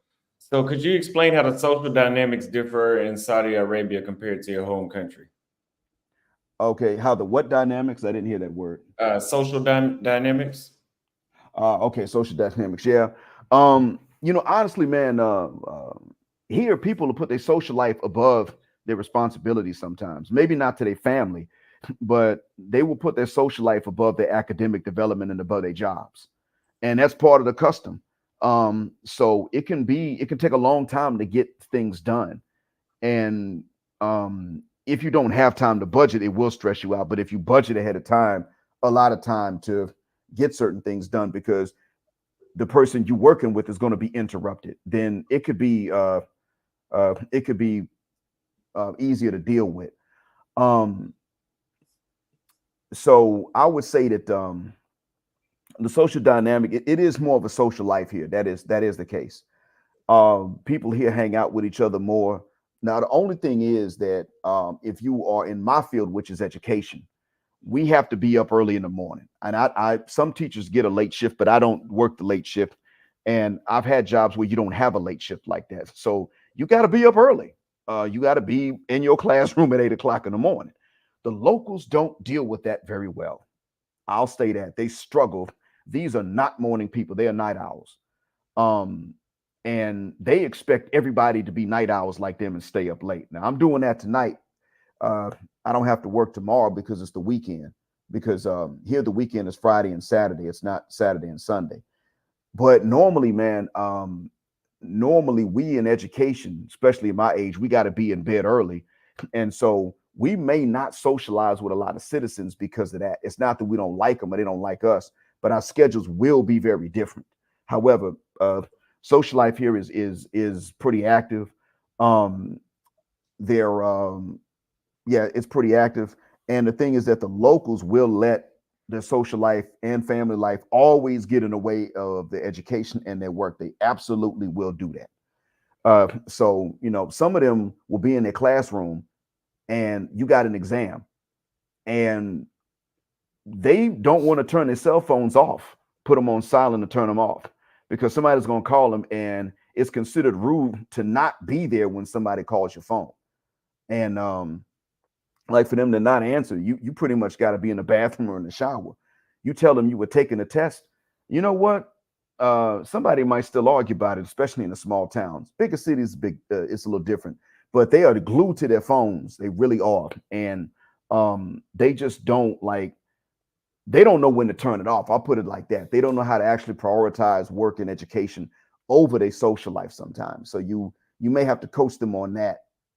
That's one of the things that actually holds them back, to tell the truth. Okay. So another question I have is, what are some legal and societal norms in Saudi Arabia that expats most definitely need to be aware of? Uh, let's see here. Legally, well, yeah, legally, of course, people know what not to bring into this country. People already have an idea as to what you should not bring in. And even if the Mutawan are not in business anymore, and actually, I don't think they're called Mutawan with an N at the end, but it's just Mutawa is the singular and Matawe is the plural form. But even though they're not, even though they're not there anymore, customs still exist. So um, don't bring in alcoholic drinks, of course. Don't bring in dirty magazines. Don't bring in magazines that might be considered dirty. Most people are bringing in their literature on their phones anyway. Like even if it's an Amazon book, it's on a phone or on a tablet. They don't really go through that stuff when you're coming into the country because they're more concerned with what's going to corrupt the public to their credit. So don't bring in like for instance, you could technically bring in condoms to the country. You might be married. You may be married in another country and you're traveling through. It's not, I don't think that's illegal. You can buy them at a pharmacy um, over here. You can buy, lube at a pharmacy here. So these are things that you don't really know that are, they don't know that these things are available, but they are. People here still get married. So but you don't want to, the things to bring in, of course, don't bring in. What people don't necessarily realize is that if you bring in drugs, they're going to kill you after your trial. That's what they don't realize. It's if you bring in drugs, people around this country know that, but some people from other nations, they might think, I'm going to travel through there and I'm going to run these narcotics through there. If they decide to search your bags in transit and you're in that airport, you are not going to catch that last flight out of the country. They're gonna pull you off to the side, put them cuffs on you. You're gonna sit in the jail in Riyadh, and you're gonna have a trial fighting for your life, and you're probably not gonna win. Uh, and Tobacco actually is. People think you can't bring it in, but you can bring tobacco in. I think, as a matter of fact, the cigarettes here are worse. There's food that's allowed in the states they don't allow here, but the cigarettes that they allow here are far worse than the ones that you have in the states and in Europe. They are nasty, bro. They make me sick first whiff. Uh, so those are the things like about. Socially speaking, the thing people don't really realize is that there's a major difference in between the small towns and the bigger cities. That's one thing. So, I mean, people already know you don't just stop and chat women up for no reason. If you work with her and you're polite to her, that's fine. You're allowed to say thank you, hello. You're allowed to ask directions. There are a lot of women working at booths and selling things, and they're going to speak to you. They're going to hand you little slips of cologne outside of these cologne shops and perfume shops so that they hand you those little strips with the samples on them. So in terms of business and being polite, yeah, that's actually very normal. That'll happen even in a small town, believe it or not. But you just don't stop him and bother them and just to chat them up. You just That's what you want to avoid doing. You're still going to have interactions with them on a business level and you're going to be polite. And they may even be a little bit sociable if there are enough people around to witness that they're just maybe asking you if English is your first language or are you from this particular state? Just that basics, yeah, they'll be polite. So they're not like pushing you away. Um, they're not going to kick you in your chest. Because she was working at a booth and you said, listen, do y'all have headphones I can try or something like that? It's not going to be like that. But just don't flirt. Don't try to chat them up. A lot of them are married. And it will be a big problem if you flirt with one, even if you didn't know she was married. You flirt with one and she's married, it will be a problem. Her brothers are coming for you. Her husband's family's coming for you. You're probably going to get picked up and deported. And you hope the police get to you before the family does. But if you're just doing your job, then it's cool. Now I will say this: I flirt with my wife, but I flirt verbally, and I flirt with her in English slang or Jamaican patois or in Spanish, so that people don't understand. And I know a few things in Somali to say to the flirt. So I flirt verbally. I don't. Well, I ain't gonna lie. Sometimes I do grab her rear in public when I know there's nobody looking as a joke, but I'm not breaking the law. It's just you're not supposed to do it in public. I might do that as a joke. She's innocent. I'm the joker in this case. But the point is that uh, one time she was at a sweet shop and I was coming out the grocery store. She went across to pick up this dessert that she likes. While she was with her friend and talking about the desserts, I came in and I said, I actually leaned over her and I said to her that we should probably split one of these things right here. But I leaned over to her. I leaned over her. So, but this is my wife we're talking about. The guy behind the counter, an Egyptian cat, didn't realize we were married. So he said to her, "Is this man harassing you?" I didn't understand what he said. And she said to him, "That's my husband." Now I understood her. I don't understand Egyptian. I don't understand the way they speak. Like they say it's Arabic, but it's not. But I understood her response. She said, "No, he's my husband." And then she turned to me and he said, "He thought you were harassing me." And I explained to the man, "Oh no, no, no, we're married." And I told him, "Now I will flirt with her, but no, we married. And thanks for being willing to look out for my wife like that. But no, I'm not breaking the law. Come on, dude." Um, so he once she said that we're married, then he was fine with it. He was cool. So yeah, it's actually when people realize that you're married and you kind of flirt with her, you're not grabbing a butt in public or anything like that, but maybe you put your arm on her, you put your hand on her back or something like that, basic things like that. They don't really trip too much. They may not, they'll walk around holding their wives' hands in public. That happens too.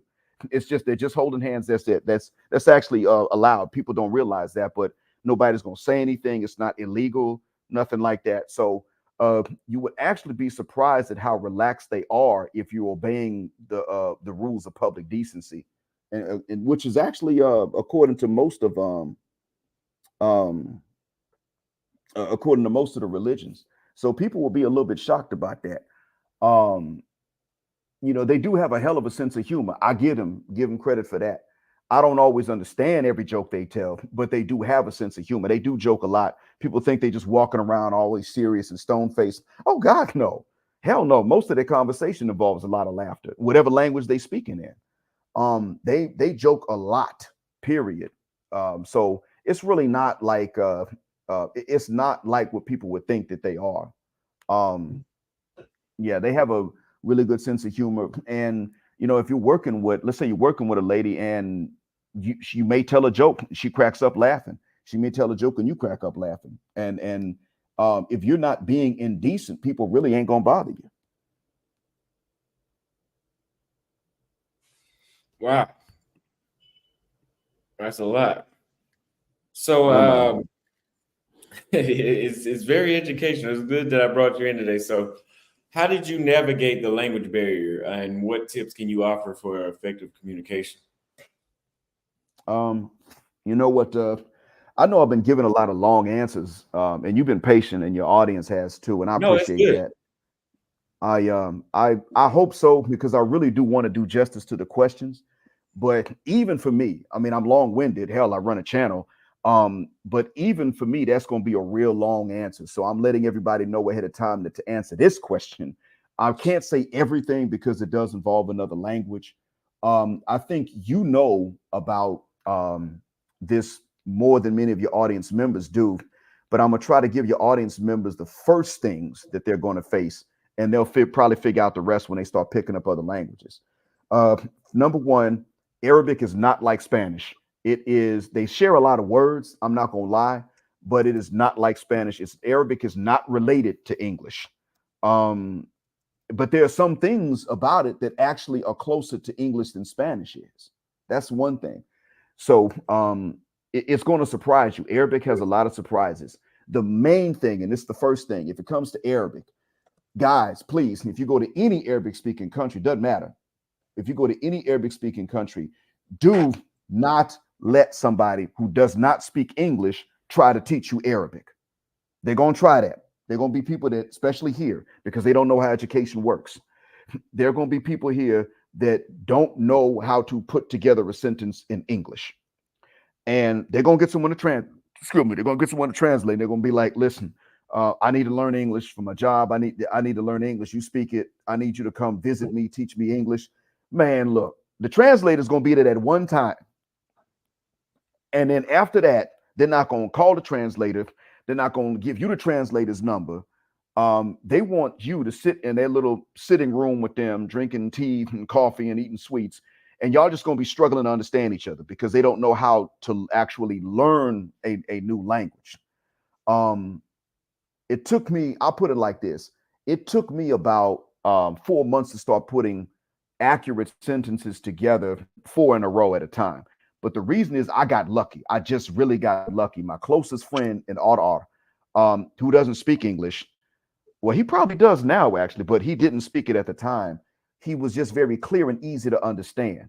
He spoke Arabic correctly and clearly, so that did make a difference. So that's one thing. Don't try to learn the dialect. Most Arabs don't speak proper Arabic, they just speak their dialect. So you want to get someone that knows how to speak it correctly and that can speak English to get you off to a good start. That's where you begin. Then after, what's going on, chestnutters? Shouts out to chestnutters. So yeah, that's where you begin. You start with that because you will need that. If they think if you just immerse yourself in an Arabic speaking environment, you're going to understand them. You cannot. They talk too fast. They got letters we don't have, don't even sound like they from this planet at first. You will be confused.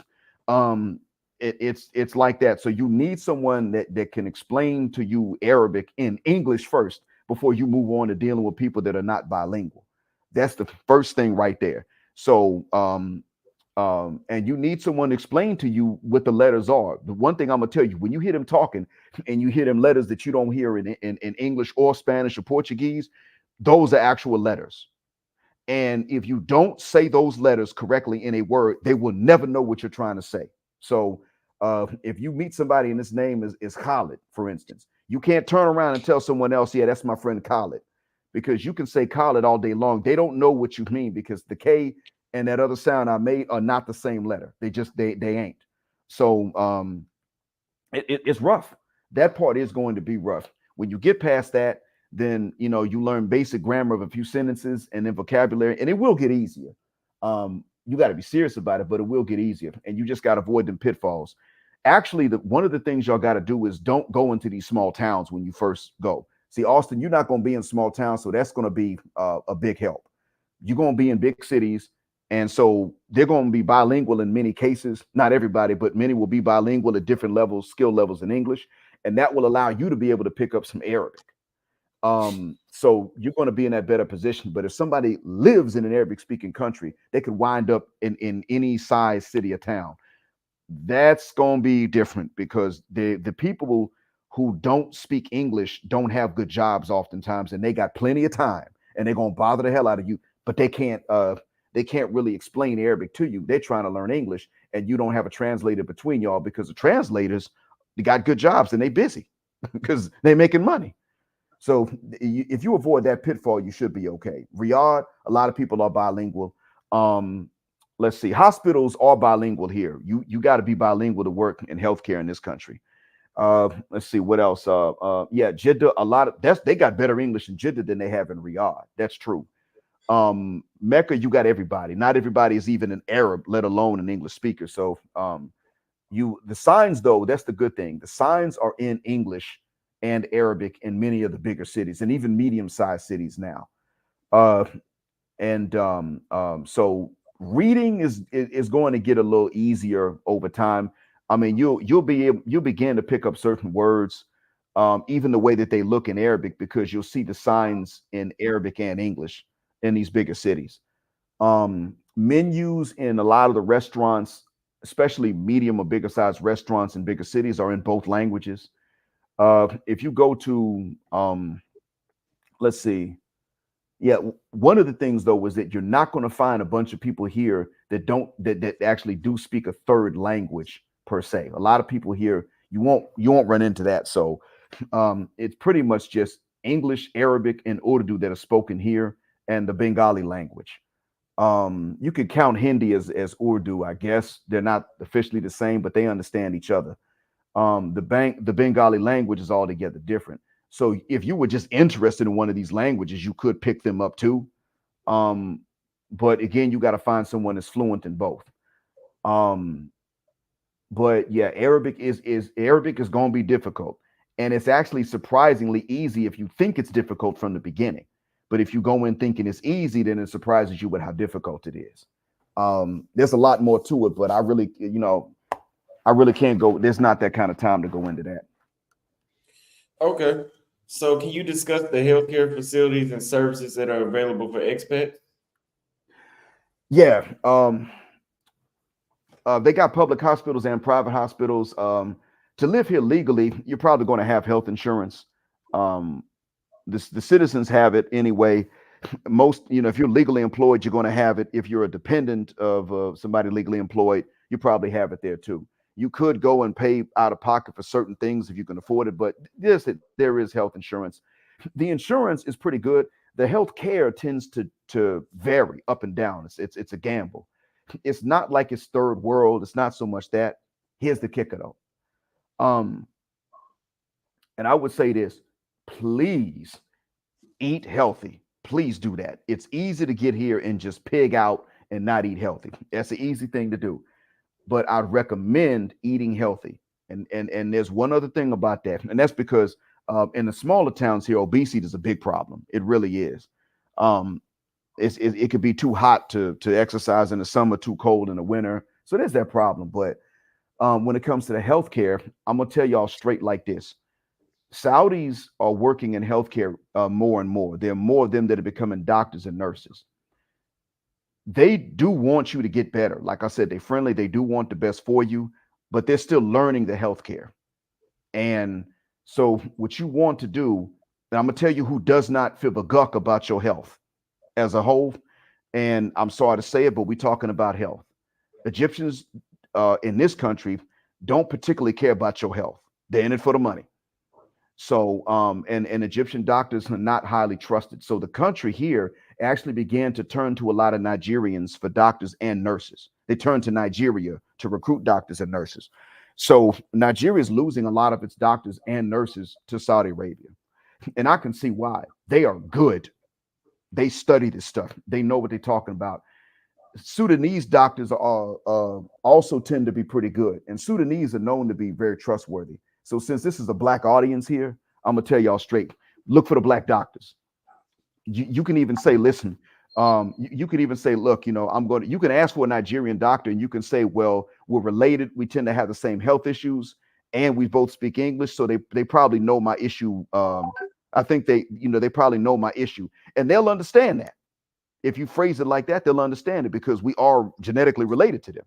And the Nigerians don't walk around. I'm talking about the ones that are here. They don't walk around hating black Americans. That stuff ain't true.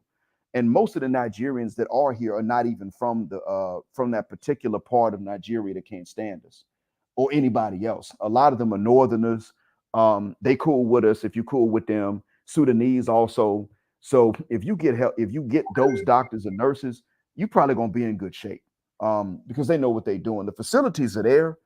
Um, that's a good thing. If you do need health care, you can get it. And if they think that they can't get you what you need, then chances are you could be allowed to go back to your country for the health care if it's necessary. I would say this though: if you owe money inside the country, like if you owe a debt, speeding or any kind of debt that's registered, a speeding ticket is considered that a traffic violation. If you owe that, you ain't leaving the country. You gonna stay here, but they'll try to take care of your health.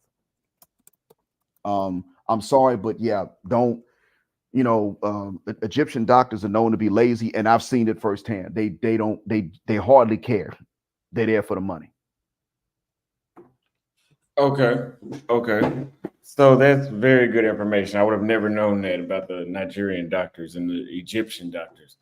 So, what are the opportunities and challenges of building a social life in a culturally conservative country like Saudi Arabia? Um, well, the good thing is that in a place like here, because of the safety, you don't really have to watch out for people like trying to take stuff away from you, trying to get at your wife.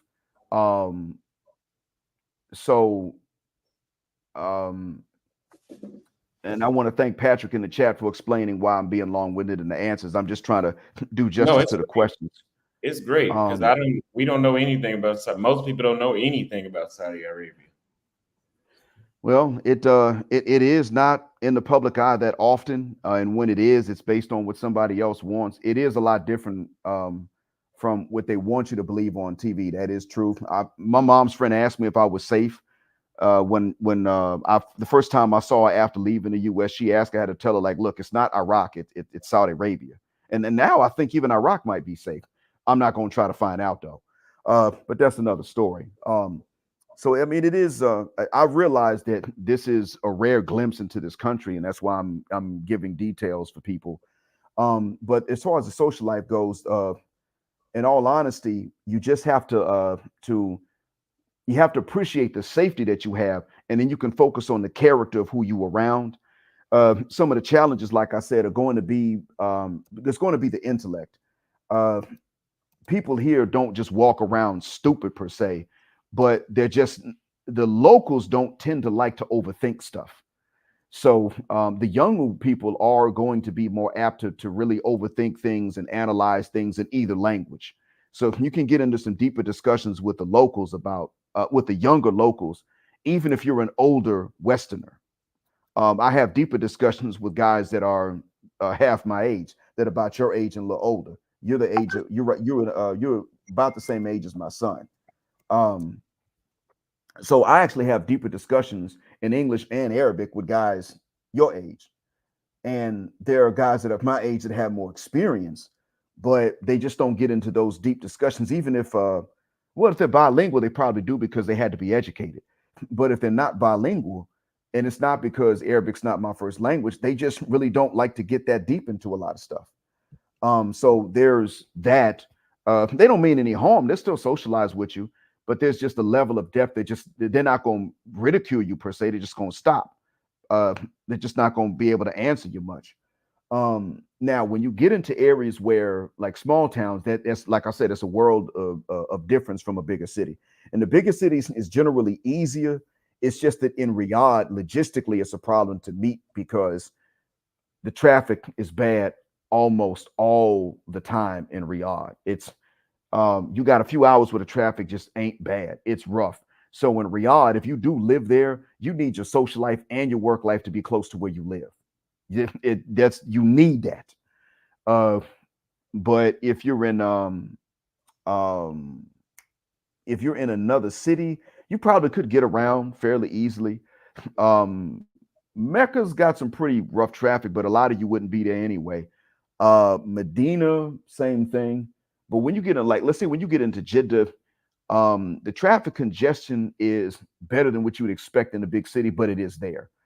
The eastern cities, like the ones that are around Dammam, they actually don't have a lot of bad traffic because it's not just Dammam; it's you got these suburbs too.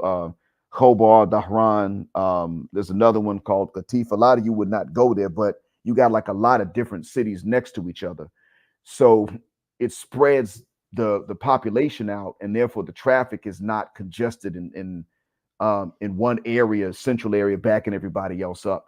So it's actually easier to meet your friends, to be honest. The issue is going to be time if you work a job that demands you be a morning person. That's going to be the issue. It'll be time, then it won't be traffic. But if you got the same schedule as your friends, social lives are pretty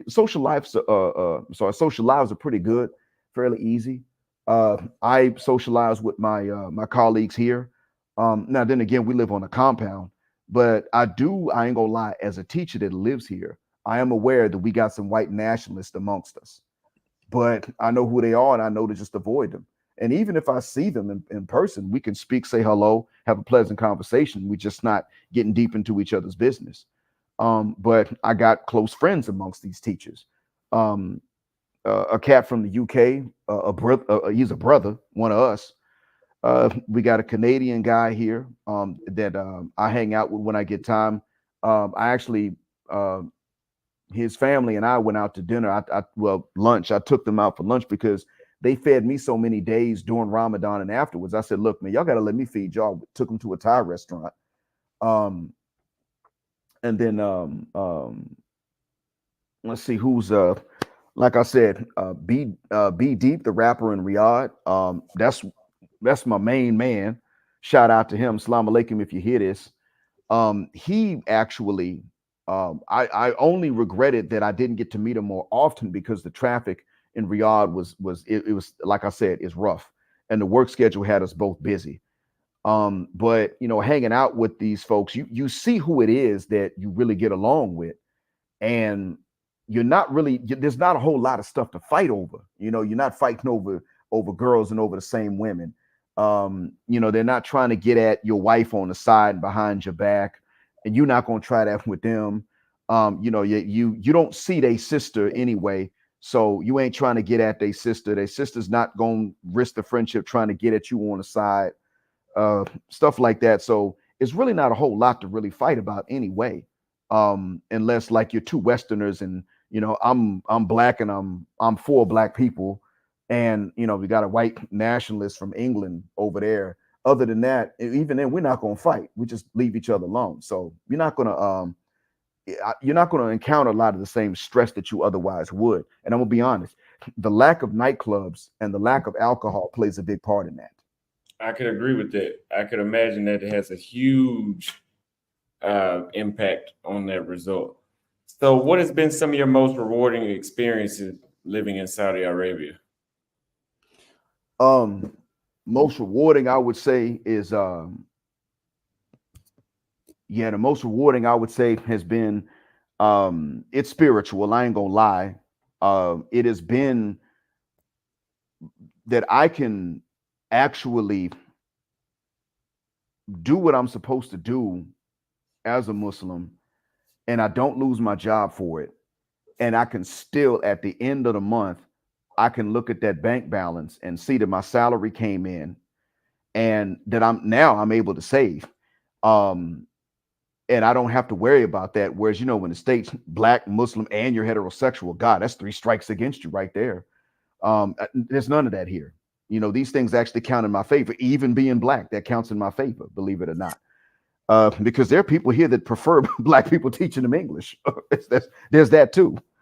So um, some of them think sometimes it's for the wrong reasons, but it still works out. So, here I can do what I'm supposed to do. I don't have to choose between one responsibility and another. Not having to rob Peter to pay Paul, man, that's a big help here. And then not only that, but I'll tell you, the one that we can all relate to, no matter what we believe in, is something you know about. Um, Austin, Hmm. being able to travel to interesting places from here for far less money is priceless. Yes, Yes, they absolutely. are. That is priceless. Yeah, I can go to Malaysia now. How much did it cost you to fly from the U.S. to Thailand? $900 one way. Okay, all right. Sorry about that. I said U.S. to Thailand. You flew from Brazil to Thailand. I made a mistake. My Oh, bad. But that you were was still like flying from the $1,500, $1,600. cuss word one way. Yeah. Oh goodness gracious. Okay, all right. So, uh, now that's the thing. That's one way. If I pay $1,500, I can fly to Malaysia two ways, maybe business class, maybe coach, but that's gonna be two ways, and I'm gonna have some. I'm gonna have to find a way to spend some of that because, to be honest with you, I'm actually gonna be spending about 900 two ways for one ticket. Now, so let's say for what you had to pay to fly from Brazil to Saudi, I'm gonna be I'm just gonna need an extra 300 to get a ticket for my wife and me. So yeah, so 1,800 one way. I'm sorry, 1,800 two ways for my wife and me. So uh and that's checking the baggage on too, which now costs more. Hell, might have a little bit more for a good restaurant while I'm in Malaysia. That's one of my favorite places to visit, even though I haven't been able to get there in a long time. And now I think people can fly from here to Thailand directly, if I'm not mistaken, or you can go through Dubai. So it's not expensive. That's what I'm getting at. So yeah, I mean, to go from here, bruh, I can go to Salalah or Muscat if I want. Um, I can go to let's say I can fly to Tanzania if I want. My wife went, but I didn't get to go, but it wasn't for financial reasons. So there's all these places I can go nearby. Africa is next door. I went to South Africa. That was an experience for me. Um, Before I was actually in the Black Manosphere. So that's really been one of the most rewarding things to be able to see some interesting places without going broke over here. And the other thing too is recently, but being able to see black folk that are not as traumatized as what we are in the Americas. That's also been pretty rewarding. I mean, I met some of the Nigerians. They don't seem to have been traumatized. I met some black Saudis. They're a little standoffish. Like they don't necessarily trust everybody else, but they're not traumatized either. Seeing black folk that are healthy and happy and safe, that's been really humanizing. That is probably the second uh, no, I'd say that that's right up there with being able to practice my faith and not lose money because that's a part of it actually. That's a part of the overall health of it. So yeah, that's been priceless, man. That has been when I finally started meeting more of our people here, whether they were citizens of here or elsewhere, and just seeing just normal families with the normal family, even the normal family problems were like a breath of fresh air to me. I was sitting up saying, you know what, that ain't nothing. If you told me about it, you want my advice, I might actually be able to help, man. Yeah, I could imagine paying cheaper ticket prices because where I'm at right now in Paraguay, it's not going to be cheap to go to Turkey. It's like if I was going to go to Turkey from Dallas, it'd be 600. Here it's almost $1,400 one way. So Mm. it's definitely different when you stay in a place that's not as much of a hub or whatever is making it different for it to be cheaper over there. Usually it's a hub. So we already asked you that. We already asked you. Okay, so have you traveled to other Middle Eastern or Islamic countries? I know you mentioned a few. How do they compare to your experiences in Saudi Arabia? Um, when I went to Oman, which was my first one, man, that was great because I was in Qatar in Saudi Arabia, which is back then especially so. It was just pretty much nothing. Um, and I appreciate the family that took me in because they helped me stay sane, even though we had to sort some things out.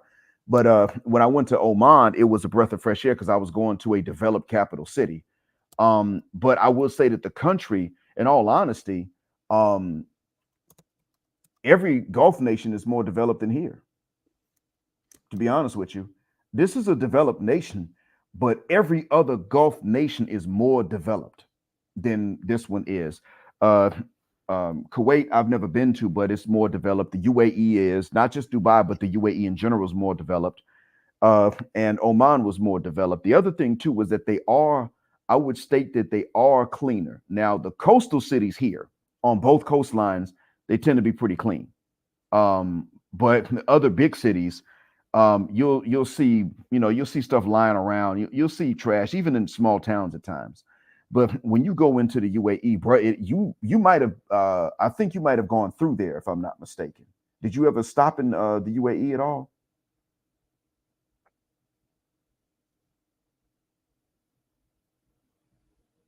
So did my voice go out?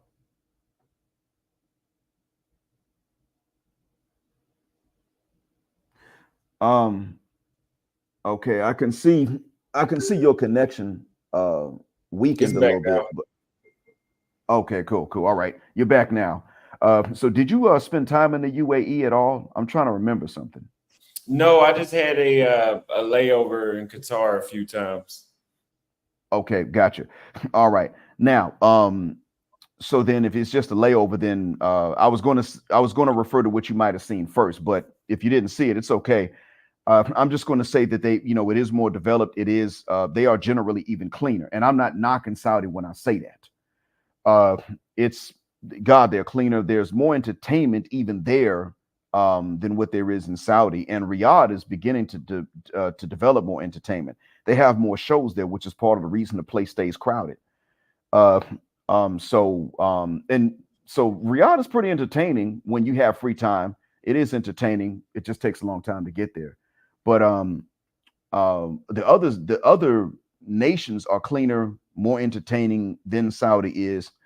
Um, they are um, they are. I would say that they're also very safe. The Gulf nations in general are quite safe. That is very true. Now, the hospitality in all of the countries has been pretty good when you meet local people, but the hospitality is the most in Saudi Arabia. Absolutely. In the other cities, I mean, in other countries, in the big cities, they start off, maybe they may take you somewhere to eat when they first meet you. And over time, you go to their house. In Saudi, no matter how big the city is, you get invited to eat with him at their house first when they first meet you and get to know you. They're hosting you out their own homes. So there is that, and that's how they kind of compare to each other.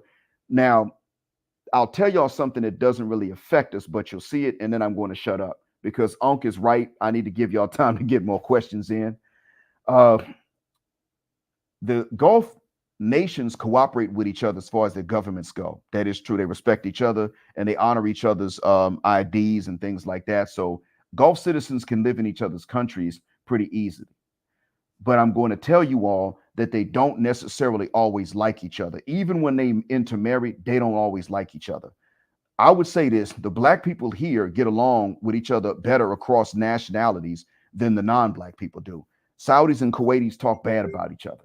Uh, Emiratis and Saudis talk bad about each other. Um, and their countries are closely allied, by the way. Um, so it's like that. They will take shots at each other, and if they know you well enough, they will tell you what they think about each other. So like my brother-in-law told me he can't stand Saudis. He worked with the police force in another Gulf nation. And so he straight said every time he helped out, he would ask Saudis because he could tell by the dress that which country they were from. He would say, "Assalamu alaikum, welcome to the country," because they're usually visiting. He'd say, "Welcome to the country. Do you need any directions or anything?" And they'd be like, "Do I look like a lost child to you?" So as nice as they will be to us, they're cold to each other.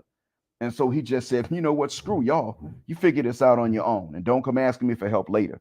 So they'll be like this with each other, but they're not that way with us because we came from so far away. They know we don't know, we're not supposed to, but yeah, they can be pretty cold to each other. You don't have to be involved in it, but you will see it, and it may surprise you if you don't know about it. So we have two super chats. Joe KHGD says, if there are white nationals there, why would they live there unless the people in the country are considered white? Because they know, as much as they take slick disses and subliminal disses, they know to fuck the shuck up in certain context. That's why they would live here, because of the money. I mean, you can save money here. um I'm back to saving now because I'm not rich, but I'm nicely paid, and man, I thank God for that money. alhamdulillah for this. But so they'll come here and they'll work and they'll save. They generally don't break the law, so they know how to not bring too much attention to themselves. Now they don't deal with the authorities that much either. That's the other thing. Um, but and one thing I will say is this: if you're going to be a white nationalist, you're going to stay in the company's housing. If they can't deal with life outside of the company's housing, because they would say something and somebody would say something back to them. So they learn how to avoid getting into these issues. They'll tell each other how to do these things. The white nationalists are generally the Boer South Africans, the Dutch origin South Africans, because they don't have money like that back in South Africa. So they're out here working right alongside the black South Africans. It's us and the black South Africans that know how they are, because when they talk in code, but their code is the exact same. You people, that type of thing, the same dog whistles. Now, I will say this: the Saudis, on average, do think that they're white. That is the case. They think they're white, but the white nationalists don't call these non-black Arabs white. And even the Saudis that are not black, they don't think that they're European, so they can still tell the difference. But they think that they're a type of white person. That to them, white just means you're not black. That's really how they view it. So I'm not going to sit up and say that like they think that they think that they're European, the exact same. But they're racially ignorant too. I'm not going to lie. Non-black Arabs are not very racially aware. So they think that they're white, and then when the ones that have lived in the West know the difference, and they don't even call themselves white. You can tell them when you meet some of them. They'll tell you where they live. They'll tell you, I studied in Texas, I studied in Alabama, I studied in Florida. They'll tell you. And if you have discussions about race, they will say, no, we're not white. When we say white, we just mean we're not black, because that's what it is in our language. But no, it's not that. Now, the white nationalist, I will say this: sometimes they do get into a particular situation at the job where the students will say that they know who they are, but they just don't have proof. So what happens is they just don't generally get promoted. So they just kind of stay where they are. That's where they wind up. So the next question is from Retro Gamer, and I have two more questions after that. So he says, Retro Gamer says, don't be a fool. These Middle Eastern countries have extreme measures when you do a simple minor mistake. All right. I'm going to say this. If it's a simple minor mistake and it really is a mistake, then they probably are going to, they're probably not going to really punish you. They're probably going to give you a small fine, or, and let's say it's an actual mistake and it's not of moral turpitude, something you really just would have not known, and it's not an immoral thing per se. They probably would just give you a minor correction, like, let's say, for instance, maybe you had a bottle of medicine and you had a prescription for it. You were not trafficking drugs. Then they probably would say to you, listen, we're going to record that we warned you because you didn't know, but you need to put the prescription label on the bottle. They may do that. So they don't really go, it's not really like that. They don't tend to really overreact.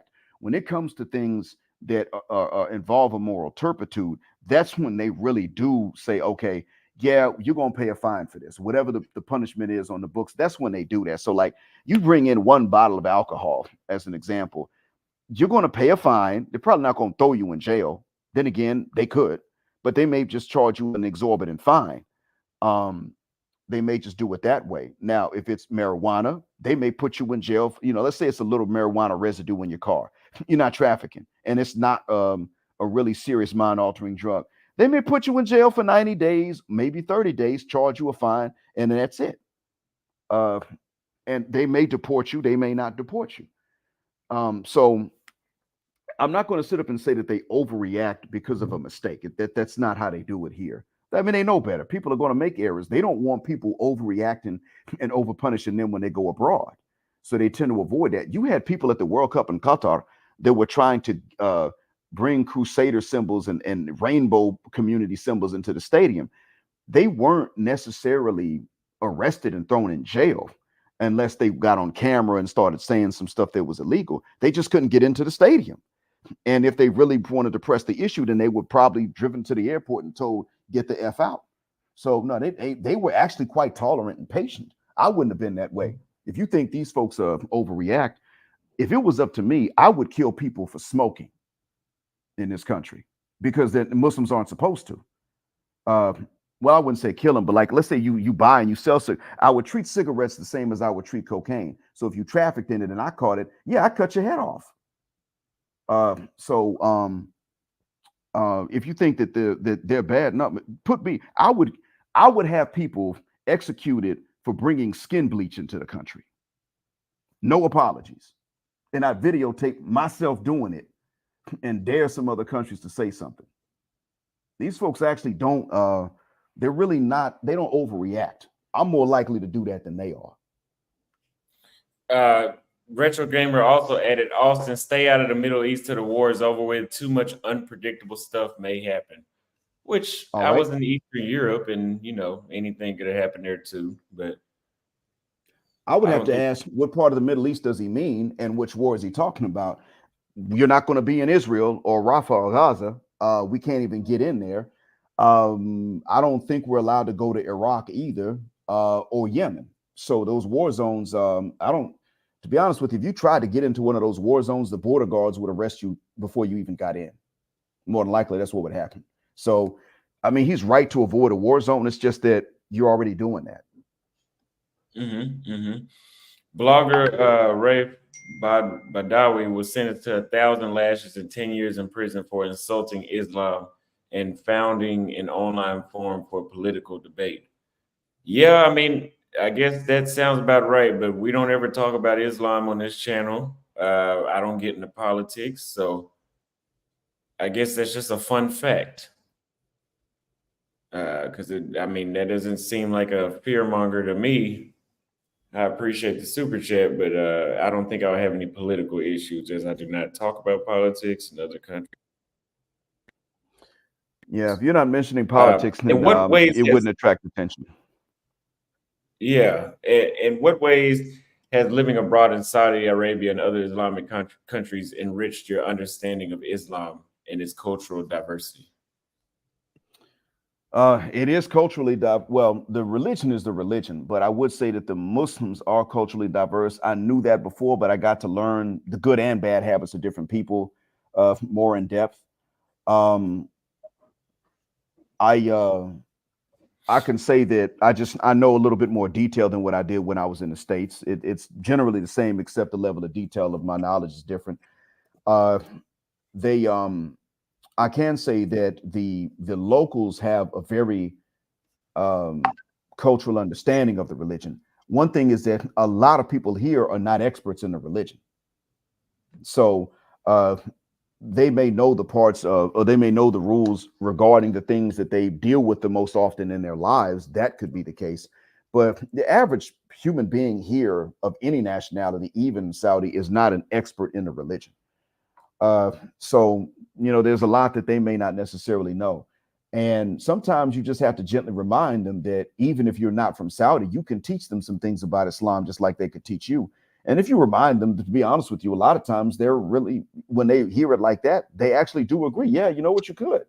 I mean, you can conceivably know something that I don't know. So I found them to be fairly reasonable in their willingness to learn from other people, even if they don't agree. You'd be shocked at how much they can at how much they can take a debate or a discussion, as long as you're not outright lying or outright changing the religion. Because truth be told, and I knew this before I got here, there are parts of the faith that are up to jurisprudence, or there are things or questions that are up to jurisprudence, different schools of jurisprudence. And then there are things that are clear cut across the board for everybody. Okay. So the last question I have, and then I'm going to ask you a concluding question, and that'll be it. What impact has the geopolitical landscape of the Middle East had on your day-to-day life in Saudi Arabia? Truth be told, here it's largely insulated from the conflicts elsewhere. Um, Now, I will say that even when I lived in Art, it was too far from the border for anything to really happen to us. About 45 kilometers, about 30 miles away from the border. So we were too far for anything to really happen. Now, in Yemen, you have had some missiles or some rockets to hit some of the cities in the south that are close to the boundary, like Najran and Jazan. Sometimes they even close the airports in those cities because of the shelling that happens across the border. But in the rest of the nation, we are actually very well insulated from everything. There may be things that I don't even know about going on in these areas. If I want to know what's going on in Gaza and the West Bank, I have to go and look for it and read it. If I want to know about Yemen, I have to either bump into a Yemeni and they tell me, or the same thing. Um, and Same thing with Sudan. I actually don't even know the names of the parties that are involved in the fighting in Sudan. So people here actually are very insulated from what's going on elsewhere. Now we know that they're happening, but we don't actually have to deal with the details of it day to day. I would say this though: there is a boycott going on right now. So companies that support a particular genocidal machine are in fact being boycotted. That includes McDonald's, Starbucks, Pizza Hut, Domino's. Outback Steakhouse is not being boycotted. I don't think the Cheesecake Factory is either. Uh, but I'm just saying that to say that they are being, because of their support for a particular entity whose name I best not say. But to be honest with you, a lot of the locals are not even participating in the boycott. I got students that'll come in and they'll be like, "Hey, I'm sorry for being late. Traffic was terrible." And the traffic was the line at the Starbucks. We still got that. I got a student, he walks in with a Starbucks cup and he'll straight tell you. I was shocked. The student will straight up say he told the class, "I don't have no problem with people from a particular entity that's you know who I'm talking about." He said he don't have no problem with them, but he got a bias against Palestinians because Palestinians have a bias against Saudis. He straight said that while holding a Starbucks cup. And they didn't jump on him or nothing. They didn't fight him. So you'd be shocked at how non-stereotypical the reactions are, as much as I could say about that. Wow. Okay, yeah, I didn't know that. So the last question I have for you is, looking back on your time in Saudi Arabia, what would you have done differently in preparation during your stay? Be honest, I wish I'd come here earlier. I wish I had gone into education earlier, and I wish that I had come here earlier. Um, or I could say that I wish that I had um, gotten maybe gone ahead and gotten a PhD earlier in life and then gone into Oman or one of the neighboring countries. If I could do it over again, I would start at a younger age. I would have become Muslim earlier too. I started at a younger age and I would have um, either one of those two that I mentioned.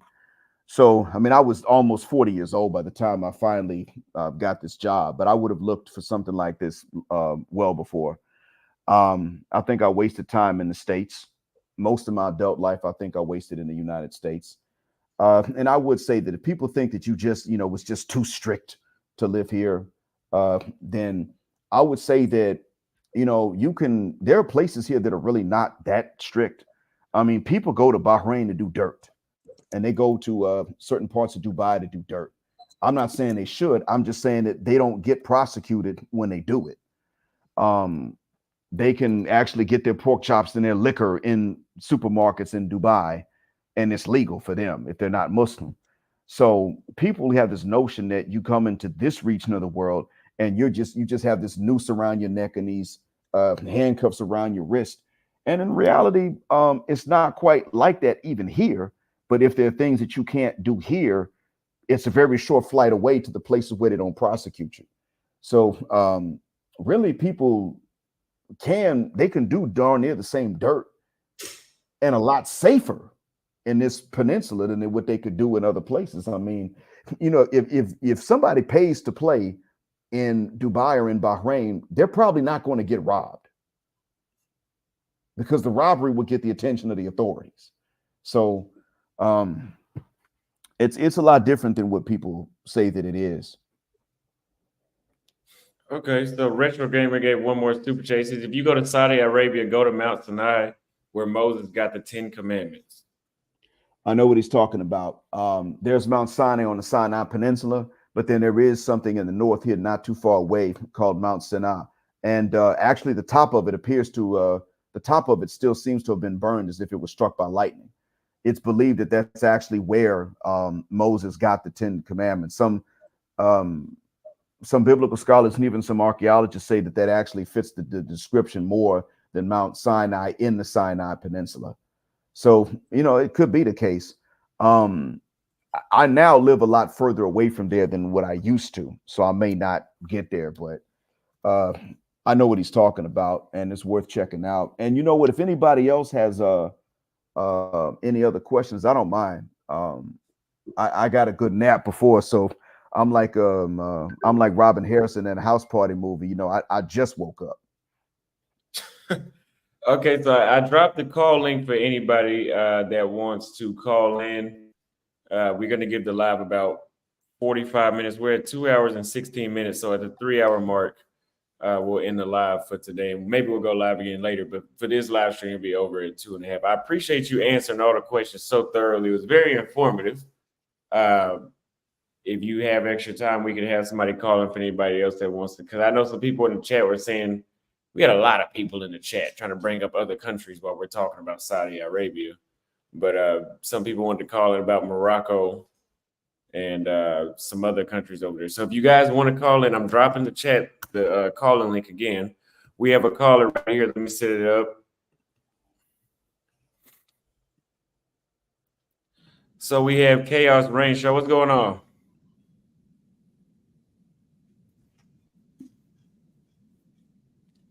Chaos, can you hear us?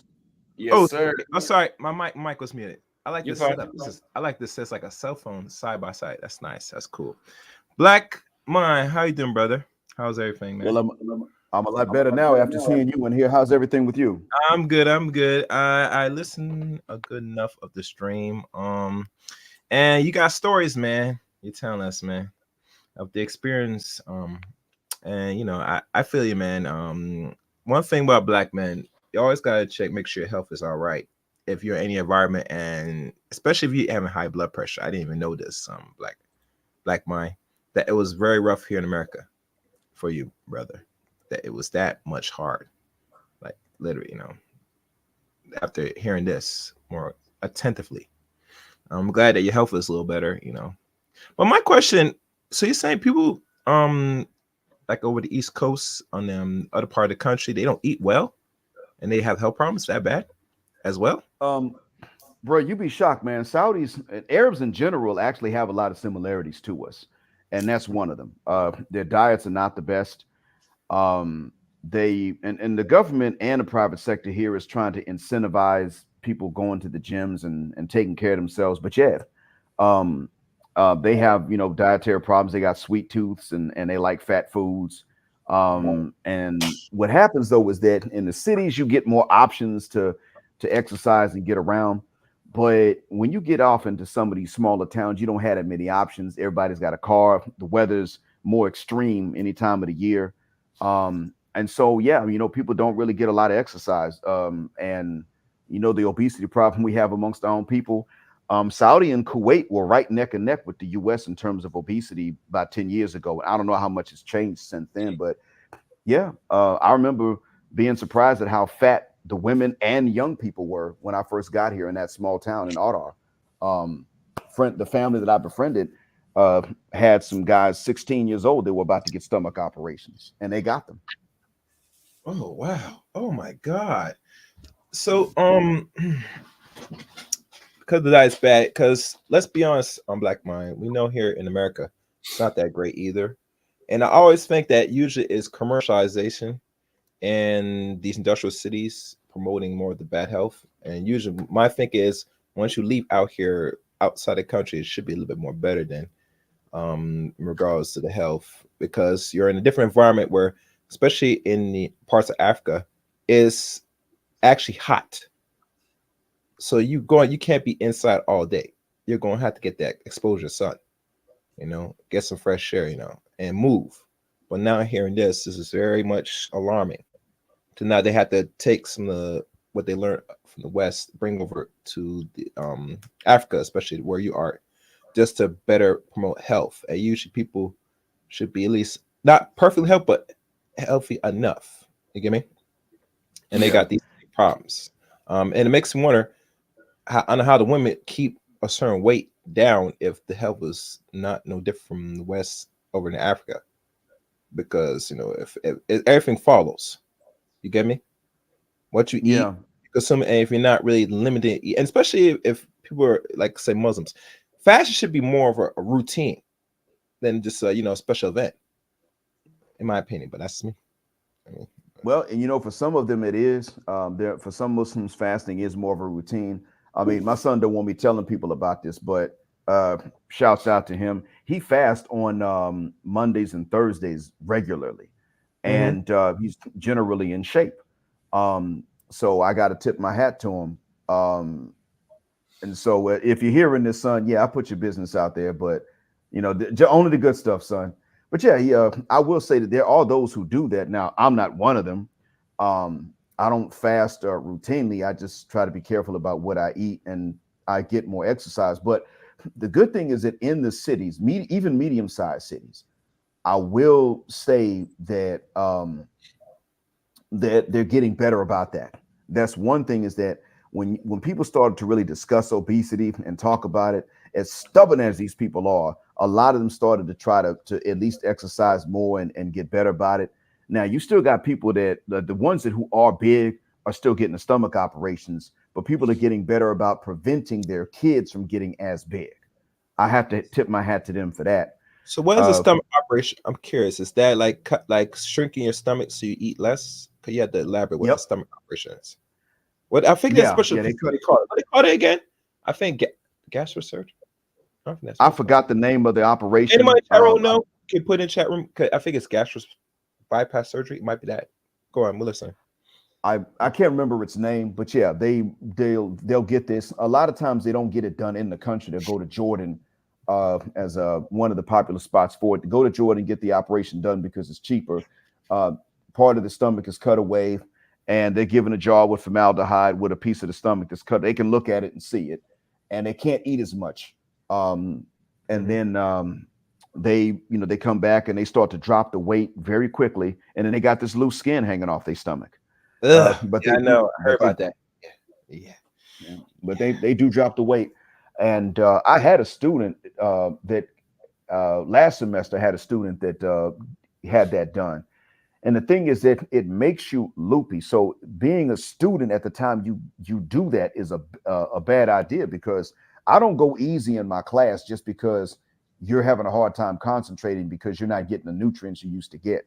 I'm still going to give you the same work that I gave before.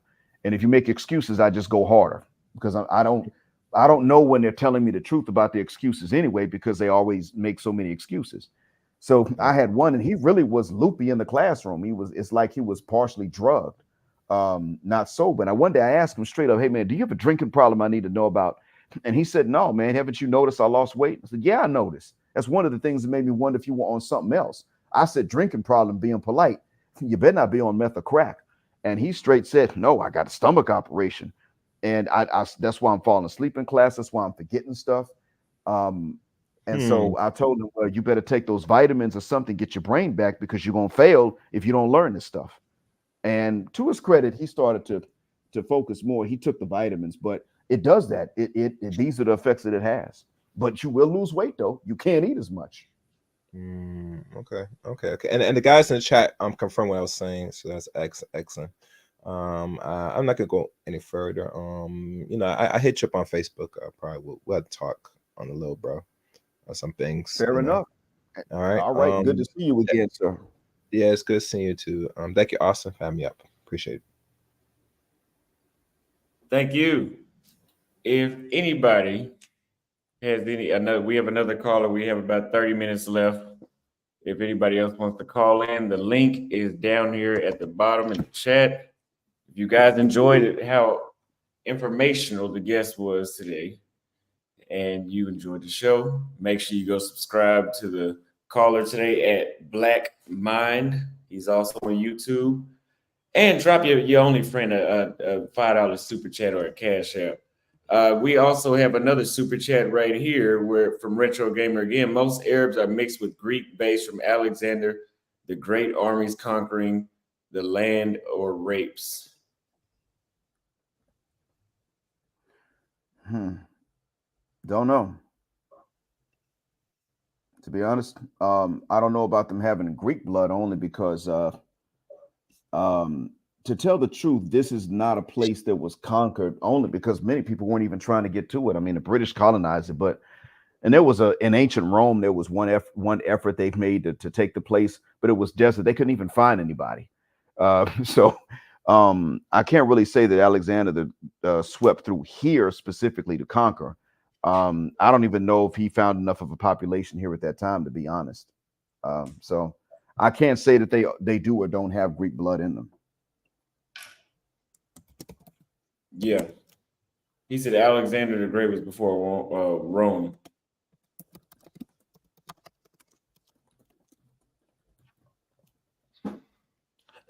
But yeah, if anybody else wants to call in, the call-in link is here. Otherwise, we will end the show and we will let our guest go because it is late at night where he is at. Pretty sure he's got some stuff to do tomorrow.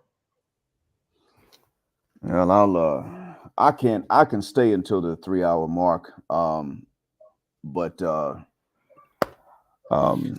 So I just don't want to tire you out. No, you're fine. You're fine. How can I contact the guest? I'm not on Facebook. How can they contact you? All right. So what I'll do is I'm going to if it's all right, I'm going to put I'm trying to go to another tab right quick because I'll go to my channel and then I'll put the link to my channel in here so that they can subscribe. And then I will also put the link to my Buy Me a Coffee. I've got a page on there. I wouldn't mind putting my email address normally, but the issue was that I'm so far behind in my emails that I might I may accidentally skip something that's important, and I don't mean any harm. It could just be an accident. So I'm going to avoid that for right now. All right, I'm about to put the link in. I'm about to put 2 links in if that's all right. I don't know if this will go into the chat, but I'll type them in. Yes, Riyas Abdurrahman. Ilyas Abdurrahman. Salam alaikum, brother. He was right. The Passport Bros app. I'm on that too. I am on the Passport Bros app. My username is just BlackMind, no spaces. So I'm there, but in order to actually see anybody on there, you got to set up an account before you can see other people's pages. But I am on the Passport Bros app as BlackMind. So I will go ahead and try to put a link up to that as well after I put this Buy Me a Coffee link in there. Let's see here. Copy link address. Now, is the link that I'm putting in showing up in the chat on your end, sir? Let me see.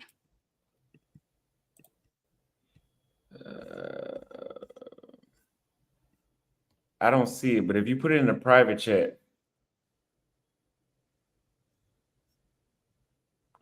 I'm going to I'll put it up. Okay, fair enough. All right, so I'll put that in there. I just saw that apparently my Buy Me a Coffee has been ranked not safe for work. I don't know where that came from, but that's hilarious. All right, so Buy Me a Coffee is the first link I'm going to put in, and then I'm going to put the channel in next, so that they can more easily find me. I'm hoping that I can be of benefit to them.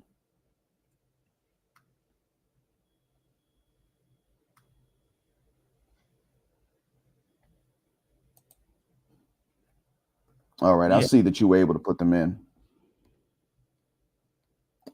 Edward Starks asked if you can use Google Translate. I will say that you can. I'll tell everybody, go ahead and download the Arabic pack. Like when you download the Google Translate itself or install it, you can download an Arabic pack so that you can use it offline. That will come in pretty handy. Here's the kicker about Google Translate. Um, you have to be literate in your own first language, otherwise it'll mistranslate the Arabic.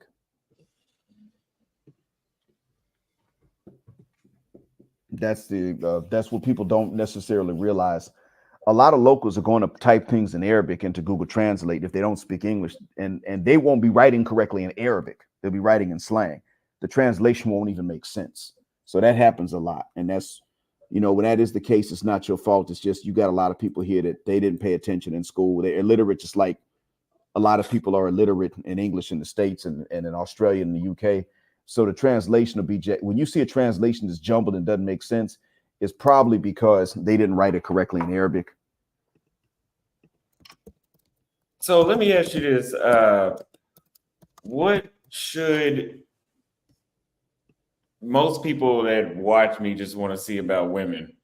So that obviously is not the case, in Saudi Arabia. So what should someone be like? What should someone get from their experience in Saudi Arabia? Like what should come? What should their purpose be to go? Really, right now, they're opening things up for tourism. Archaeology is one of the reasons that people are starting to go. People are going to places like Al Ula. They're going to I don't even know exactly I can't remember exactly what happened at Al Ula, but apparently it was destroyed in a natural disaster, and the ruins are still there. Another reason to go is they do have some entertainment, like I said, mostly in Riyadh. They've got something called Boulevard World. It's really family friendly though. It's hilarious because when you go to the section on China, they got people from the Philippines doing karate, and they're not really doing it. It's not that well put together. It's not that tightly done, but it's just something to do to entertain yourself. But I can say this for us: if we go there and we meet some brothers there, I think they would be willing to actually open up to us and show us, even on camera, what life is like for them. Now, a lot of times they don't recognize me when I'm out and about. When I was with my son, it was different. But in your case, you're recognizable. So, when they see, they're gonna know you a brother. So that's a good angle for you. When you do go and you meet some brothers, you can ask, look, man, what do you want the world to know about the Black Saudi community? And I'm sure they'll tell you. And you may be busy with that because they've been willing to tell me certain things. I haven't done it on camera, but they've been willing to tell me certain things. I think they'll tell you a lot more, a lot faster. And so that probably would keep you busy. And I think your audience would like to know too. Yeah, I think it'd be educational. It'd be something interesting to see. Like I said, I'm going just to go, just because I want to experience as much of the world as I can. And it's definitely a culture. It definitely would be a culture shock going there. It could seem like that. It's as I stated, you'll see the actual shock. I mean, it's interesting. It's not necessarily boring, but the actual shock is going to be when you're dealing with some others. And really, if you're being fair and just, and somebody else is the one that's out of line, people will back you up. I've actually seen people argue with their own relatives because the relative was wrong and a guest from a long way away was right.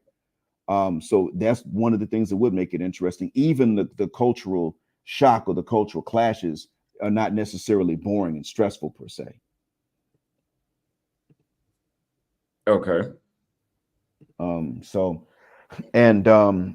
I can say too that I think really, see, I can sit up and say that they're not out here targeting us, even if they don't want to marry us or they say that we're just not as good looking. I can tell Black folks that they're not out here targeting Black people in this country. Austin, they're not, to be honest with you, they're not going to believe that coming from me.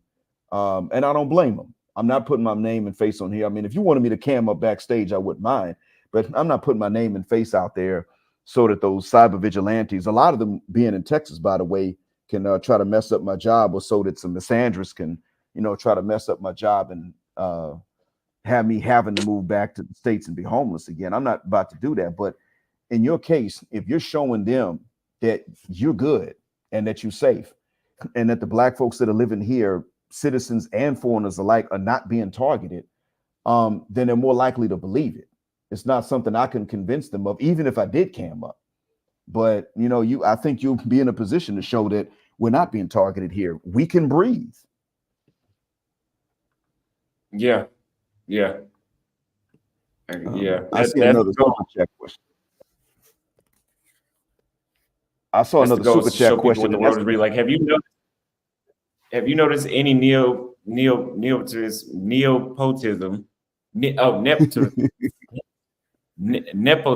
Nepotism in the workplace in Saudi? Yeah, yes.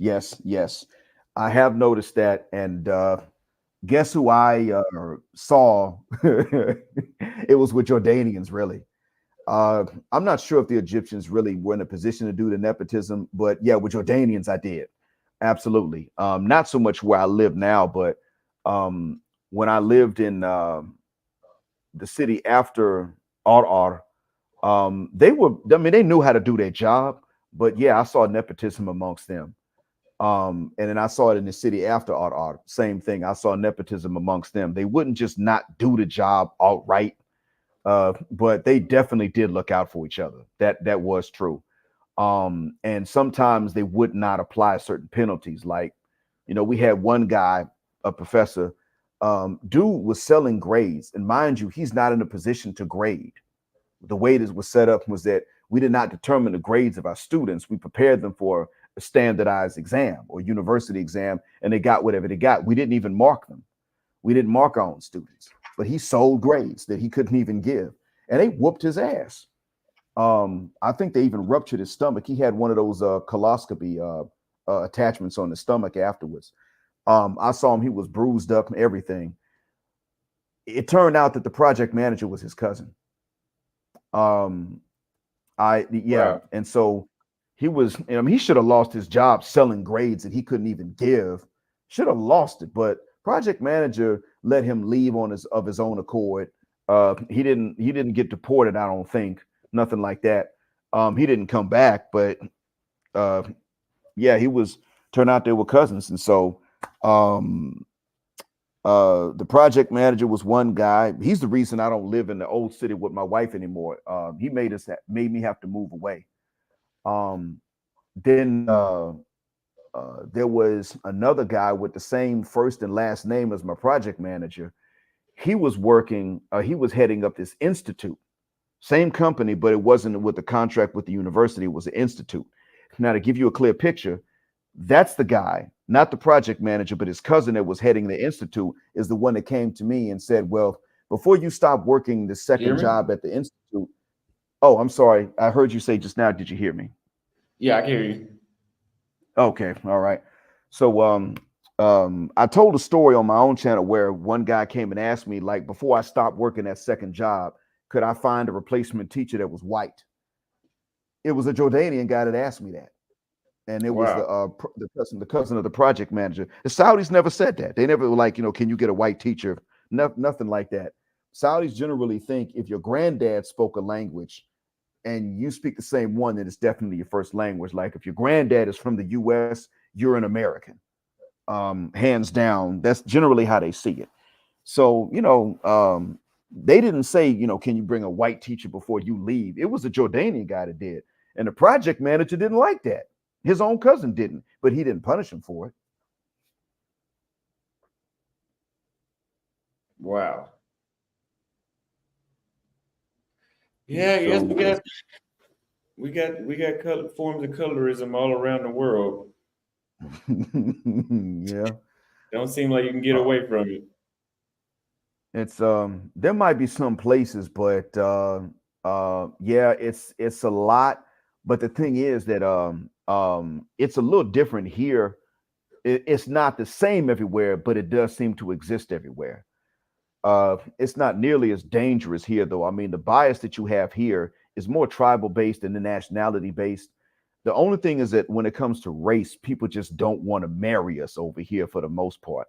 when it comes to actual racist insults, you probably hear it from like uh maybe some Syrians, and they actually don't be on that a lot. Sometimes Indians and Pakistanis that just want to feel better than somebody else because they're really considered to be at the bottom unless they're really educated. Um, so it can be like that, but really, you don't find outright racism here, and colorism really just has to do mostly with marriage, but and it's mostly dudes looking for lighter skinned women. But I will tell y'all one thing that is shocking. I found this out a few months ago. Uh, you have like a small percentage of dudes here that are into other guys. That does exist. Uh, I heard about it's more common in the middle schools and the high schools, really. Um, but here's the kicker, though, and I don't know where they got this. When they look for a victim, they look for the guy to be light skinned. So if you're a really abnormally pale Arab guy here, then they might come after your rear. Um, so it's there is that. Now that sounds kind of familiar. Sounds like prison in the States. Oh, you a red dude in prison, you're gonna have to fight all the time, or they're gonna get you. I was shocked to hear that that was the case here. That even when they're into dudes, they go after the lighter skinned dudes. They have a notion that you are not going to get a black male to participate in that, not even by force. They do have this notion that you cannot overpower, intimately overpower a black man, and so they don't even try that mess. That's not even something they don't even try that. I mean, one student said that one time to a Sudanese professor, he said that he would grape him. And the guy said, "You're not going to. I'm from Sudan. You're going to die in the process. You're going to die in the attempt. We don't play that mess. We box for fun growing up." And he didn't try him. He wasn't serious when he said it. So there is that kind of stereotyping that works for us sometimes.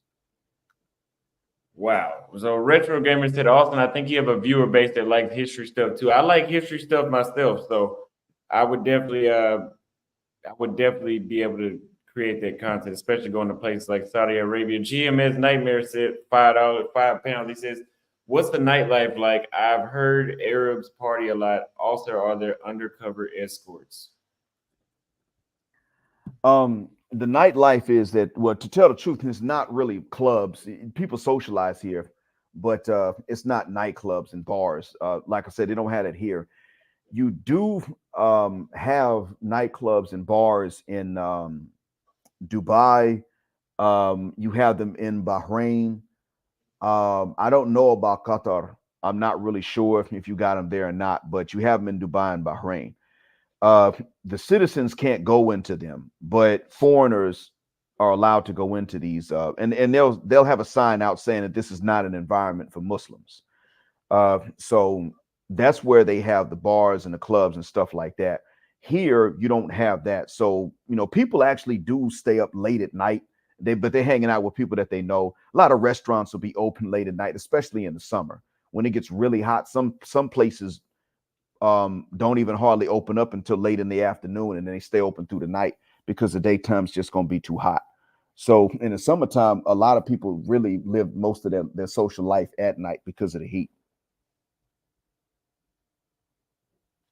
Interesting. Interesting. Okay, I've heard that about Iraq too, that that everything starts at nighttime. And that there's also a lot of parking garages too there, right? Because of the heat. In larger cities, you'll find that the way that they build a lot of apartment buildings and hotels is that they'll have underground parking. Uh, Hmm. and again, let me say that's in bigger areas. I mean, you'll see a good bit of that in Riyadh. You'll see it in Medina too. Medina is actually hotter than Mecca. Medina is scorching. It's uncomfortable in the summertime and the daytime, even at night sometimes. Uh, it cost them a lot to cool off the major Masjid al Haram, the Prophet's mosque there. So it's so they have to have underground parking in a lot of these places. So yeah, they do it in the larger cities. When you get into the smaller towns, you don't have it as much. You just got to get a sun shield for your car. Maybe you find a tree, park in the shade if you're lucky. Maybe not. Okay. Well, if anybody has any more questions, because I've already asked them 22 questions, so I've gotten everything off the top of my head so far. Yes, sir. Um, Let me ask about a particular subscriber. Um, I'm sorry, about a particular friend of yours. Uh, is Floyd also interested in going to? Yeah, is he interested in going to the Middle East, or is this mainly just you? I think it's just me. I don't think Floyd should go to the Middle East. There's some things, and I'm only saying this because it's already been online that he's done it. If if Floyd goes to the Middle East doing what he's done in some of these other countries, we probably would never see him again.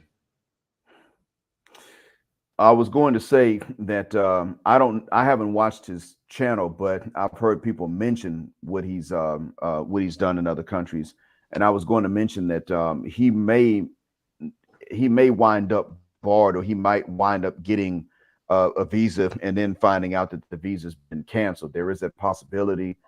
If what I heard is true, I haven't actually seen it myself. Now, in your case, you're here on your channel stating that you don't plan on breaking any laws when you come here. So there's less of a chance of them, canceling your visa or something. But if what I heard is true, then he probably wouldn't be able to get the visa and keep it. If what I heard is not true, then he could. If there's some video of him saying he doesn't plan on breaking any laws, I don't know what would be the case. But I did want to say that um, it's not a good idea for him or anybody really to come in if they're just going to be completely impulsive. We do Yeah. represent our people when we're here. Yes, and we got a call from Astroeconomics, I believe it is. Hey, yo, What's what's going up? on? What's up, bro?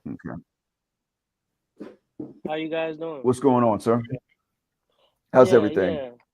Oh, everything going good. I'm just enjoying everything you guys talking about. I just had like two questions. It's just a little off subject. Austin, have you ever thought about going to like the Caribbean, like Martinique or like Trinidad? Um, Trinidad, yes. yeah, I know these places. I know Trinidad is kind of dangerous and it's kind of annoying having to keep looking over your back and stuff. But I think you can find everything you're looking for and still like the Caribbean as well, you know. Yeah, because these could be like little, you see how like Paraguay where you're at now, it's like your little spot. Like that could have one of them islands could have been like your little spot, and then your family could have just been flying over there and it'd have been like smooth, you know?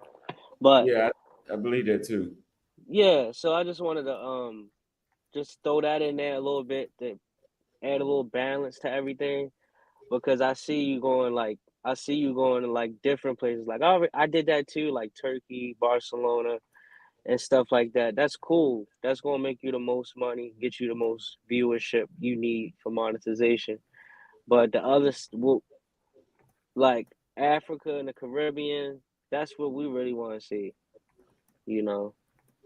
Yeah, yeah. But I like Africa too. I'm gonna go to Africa, but yeah, I know the infrastructure there sucks too. I already know about everything. Like I said, some of your viewers they did what you're doing or in the process of doing it now, and they know why you do what you do. You know, without you having to explain.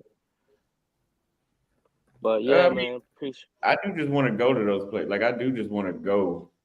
I'm not necessarily doing it for views. I do just want to go to Europe. Oh yeah, that's tough. That's tough. All right, cool, cool. Yeah, Europe is cool. I just I felt kind of like distant when I was there as a black person. You Oh, of know, course. yeah, I just kind of felt like out of my element, and I had to ask myself.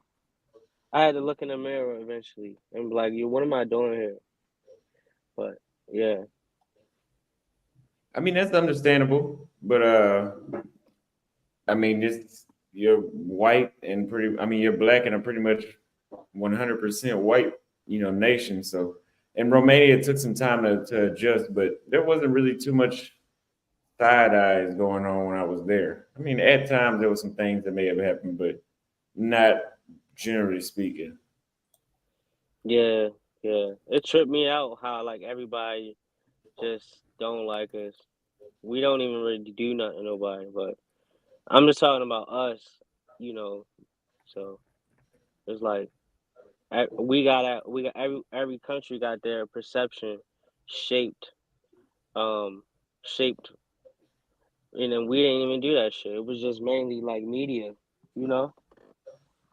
But yeah, but yeah, yo, I appreciate your channel. Keep up the good work. We are proud of you. Thank you, man. I appreciate you. Uh, All right, man. But yeah, bringing Floyd to the Middle East, I would never advise him to do that. I would actually tell. I'm sorry, your voice broke up. One more time. Oh, okay. I said I'm going Floyd going to the Middle East. I would never advise him to do that. I would actually tell him not to do that, just because I know Mm-hmm. Floyd personally. But I can go because I know. First of all, I know if it's not going to be a lot of action going on with women, I'm not going to go for no month. It's going to be. I need this many amount of days to try the food, to see the tourist sites, and to just get a feel of what's going on, and then I go to the next place. You know, that's Yeah. just strictly tourism. What I'm doing now, where I go to places for 2 months, 3 months, something like I was in Kenya 2, 3, 4 months. That was more than tourism. I was actually trying to stay there, and I was actually socializing with the people and like learning what it was like to live there. But if I can't live anywhere, if I can't, really associate with the women the way I want to, so it'd just be just to go. Yeah. If he's the thing is that what'll happen to anybody really that breaks certain rules really depends on which part of the Middle East they go to. Because the Middle East is not all Saudi and it's not all Turkey either. It's not all of any of these things. It's different from place to place. But the penalties also tend to be different. And the funny thing about it is that it can be unpredictable. I mean, I could tell him what would happen if he does. He could say, well, listen, BlackMind, what if I want to do this here? I could give an idea as to what's going to happen. Yeah, But the thing is that the Middle East actually is very different even from itself. And the funny thing is, people really can they can live here and keep their sanity. Some people think, well, the self-discipline is going to drive you crazy, and in actuality, that's not what happens. It's actually people don't realize, and you'll probably be shocked when you get here. It's actually easier to live this clean lifestyle than what people would think. It really is. You may start to miss women after a while. I could say, but truth be told, it you would, like I said, that's Saudi. And then even then, if you decided that you wanted to, if you decided you were going to settle down, but you weren't Muslim, you still could find non-Muslim women here to marry, and the marriage wouldn't probably be that difficult. So there are many ways that people can stay sane. This is not a place where you're not in prison in any part of the Middle East unless you're in prison. And that's what I don't want people to get that particular notion either. Actually, there is something that happens when you live here and you live clean for a while. You actually start to enjoy it. You start to appreciate it. right, right. Okay. Well, that's all I have for you today. If we don't have any more super chats that came through, uh, I already asked you about the? Okay, I already asked you that one. Yeah, that's it for today. So I know it's late there. I'm about to handle some things myself. We're about 2 hours and 54 minutes into it. So if you want to give any closing thoughts to the audience, we appreciate your information. I know I most definitely do. But make sure you just tell everybody again where can they find you at again, and anything else you want to say. Sure. I'm on the Passport Bros app, and I forgot to ask you that question. Are you on that app, Austin? No, I messaged BMT. He was telling me something about it. I just got to reach out to him and get the link from him again to download it. All right. Okay. It was working slow for a while when I first got it, but I bought a new router and then I think they sped the website up. It's generally working pretty well now. I'm enjoying it. I think it's faster to use than Facebook to a certain extent. So yeah, people wanted to get, I would recommend that guys get on that app anyway if they're interested in traveling. You could be SYSBM or IBMOR and still be on there and enjoy it. But to find me, my channel name is BlackMind. And then I have a Buy Me a Coffee account where I put things on there that are they're specific to living and working abroad, uh, the culture shock, as you will, or the culture difference, teaching abroad specifically, language barrier, things that have more substance, as well as how you relate to women in traditional environments. Um, I on So that's the stuff that you would pay for plus some more stuff you can ask other subscribers. I On YouTube I generally will cover more gender issues and some cultural issues. Believe it or not, I'm not as volatile as I might have sounded on here. But I don't necessarily want to blame people that are innocent for stuff that they didn't do, even though I go hard on a misandrist or on a feminist. I absolutely do. So that's the stuff I talk about on YouTube. So those are the two easiest places to find me, to get in touch with me. I generally do respond to comments. It's going to take me a long time to respond to emails, so that's why I didn't put it up here just now. Um, but I'm not against using email. It's just that it's probably better to go to the channel to find the email. Uh, but I want anybody to feel comfortable asking questions about how to adjust to this particular part of the world. If it's a place I don't know about, I'll tell you. But if you're interested in a particular part of the world, I probably know someone that is living or working there and can tell you what you would need to know to adjust. So I'm hoping that this has helped people out to understand at least one part of it. And I do want black men to go international. I want black men that are American, Jamaican, Angolan, Congolese, Ghanaian. I want us to go international because I can say from living here and from traveling, there's an interest in us. It's not just in the part of the women. There's that too. There's their interest in us, even here. Woman told my friend in front of his mother. No, she told my friend's mother in front of my friend, "Oh, I just love black men." And she was about to get married to a non-black man later on that evening. This was at her wedding. She said this. So, we're wanted professionally, we're wanted romantically and maritally. Uh, we are wanted. We got options, and our future is probably going to be in other places from where we've been before. Um, and I do want you all to know how appreciated you are, even with colorism being a worldwide phenomenon. Yeah, I want y'all to know how appreciated you are. Because sometimes people might think, well, if you've described yourself as light skinned, then don't you think that's why you're probably being treated better? Look, when it comes to women, the issue is I'm not black enough. So I can say that. Um, and also the other thing too is that we are in places we don't know that we are. There are black Malaysians, there are black Thai people, well, maybe not Thai, there are black people in the Philippines, you got black Saudis here, you got black Omanis, you got black Emiratis, black Qataris, and they get along with each other. And when you start to travel, you begin to realize how easy it is for black folks to actually get along with each other.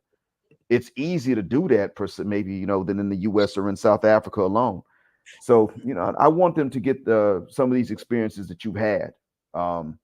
And I'll do what I can to help y'all out. So feel free to ask. And if I don't know about the particular area, I'll try to get you in touch with somebody that is. And that's about it. Thank you for being patient and having me on. And I hope I was able to do justice to the questions. And if you got any Yes, more, sir. feel free to ask. Yes, sir. Yes, sir. I think we answered as many questions. If anybody has any more questions, like he said, reach out to him. And yes, you were very informative today. I truly appreciate it. And I will see you next time.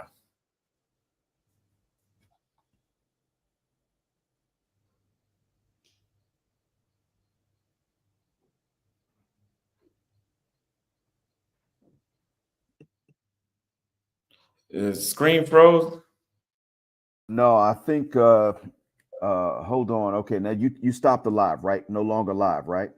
Oh no, it's still live. Hold on. Oh, my bad. Sorry about that.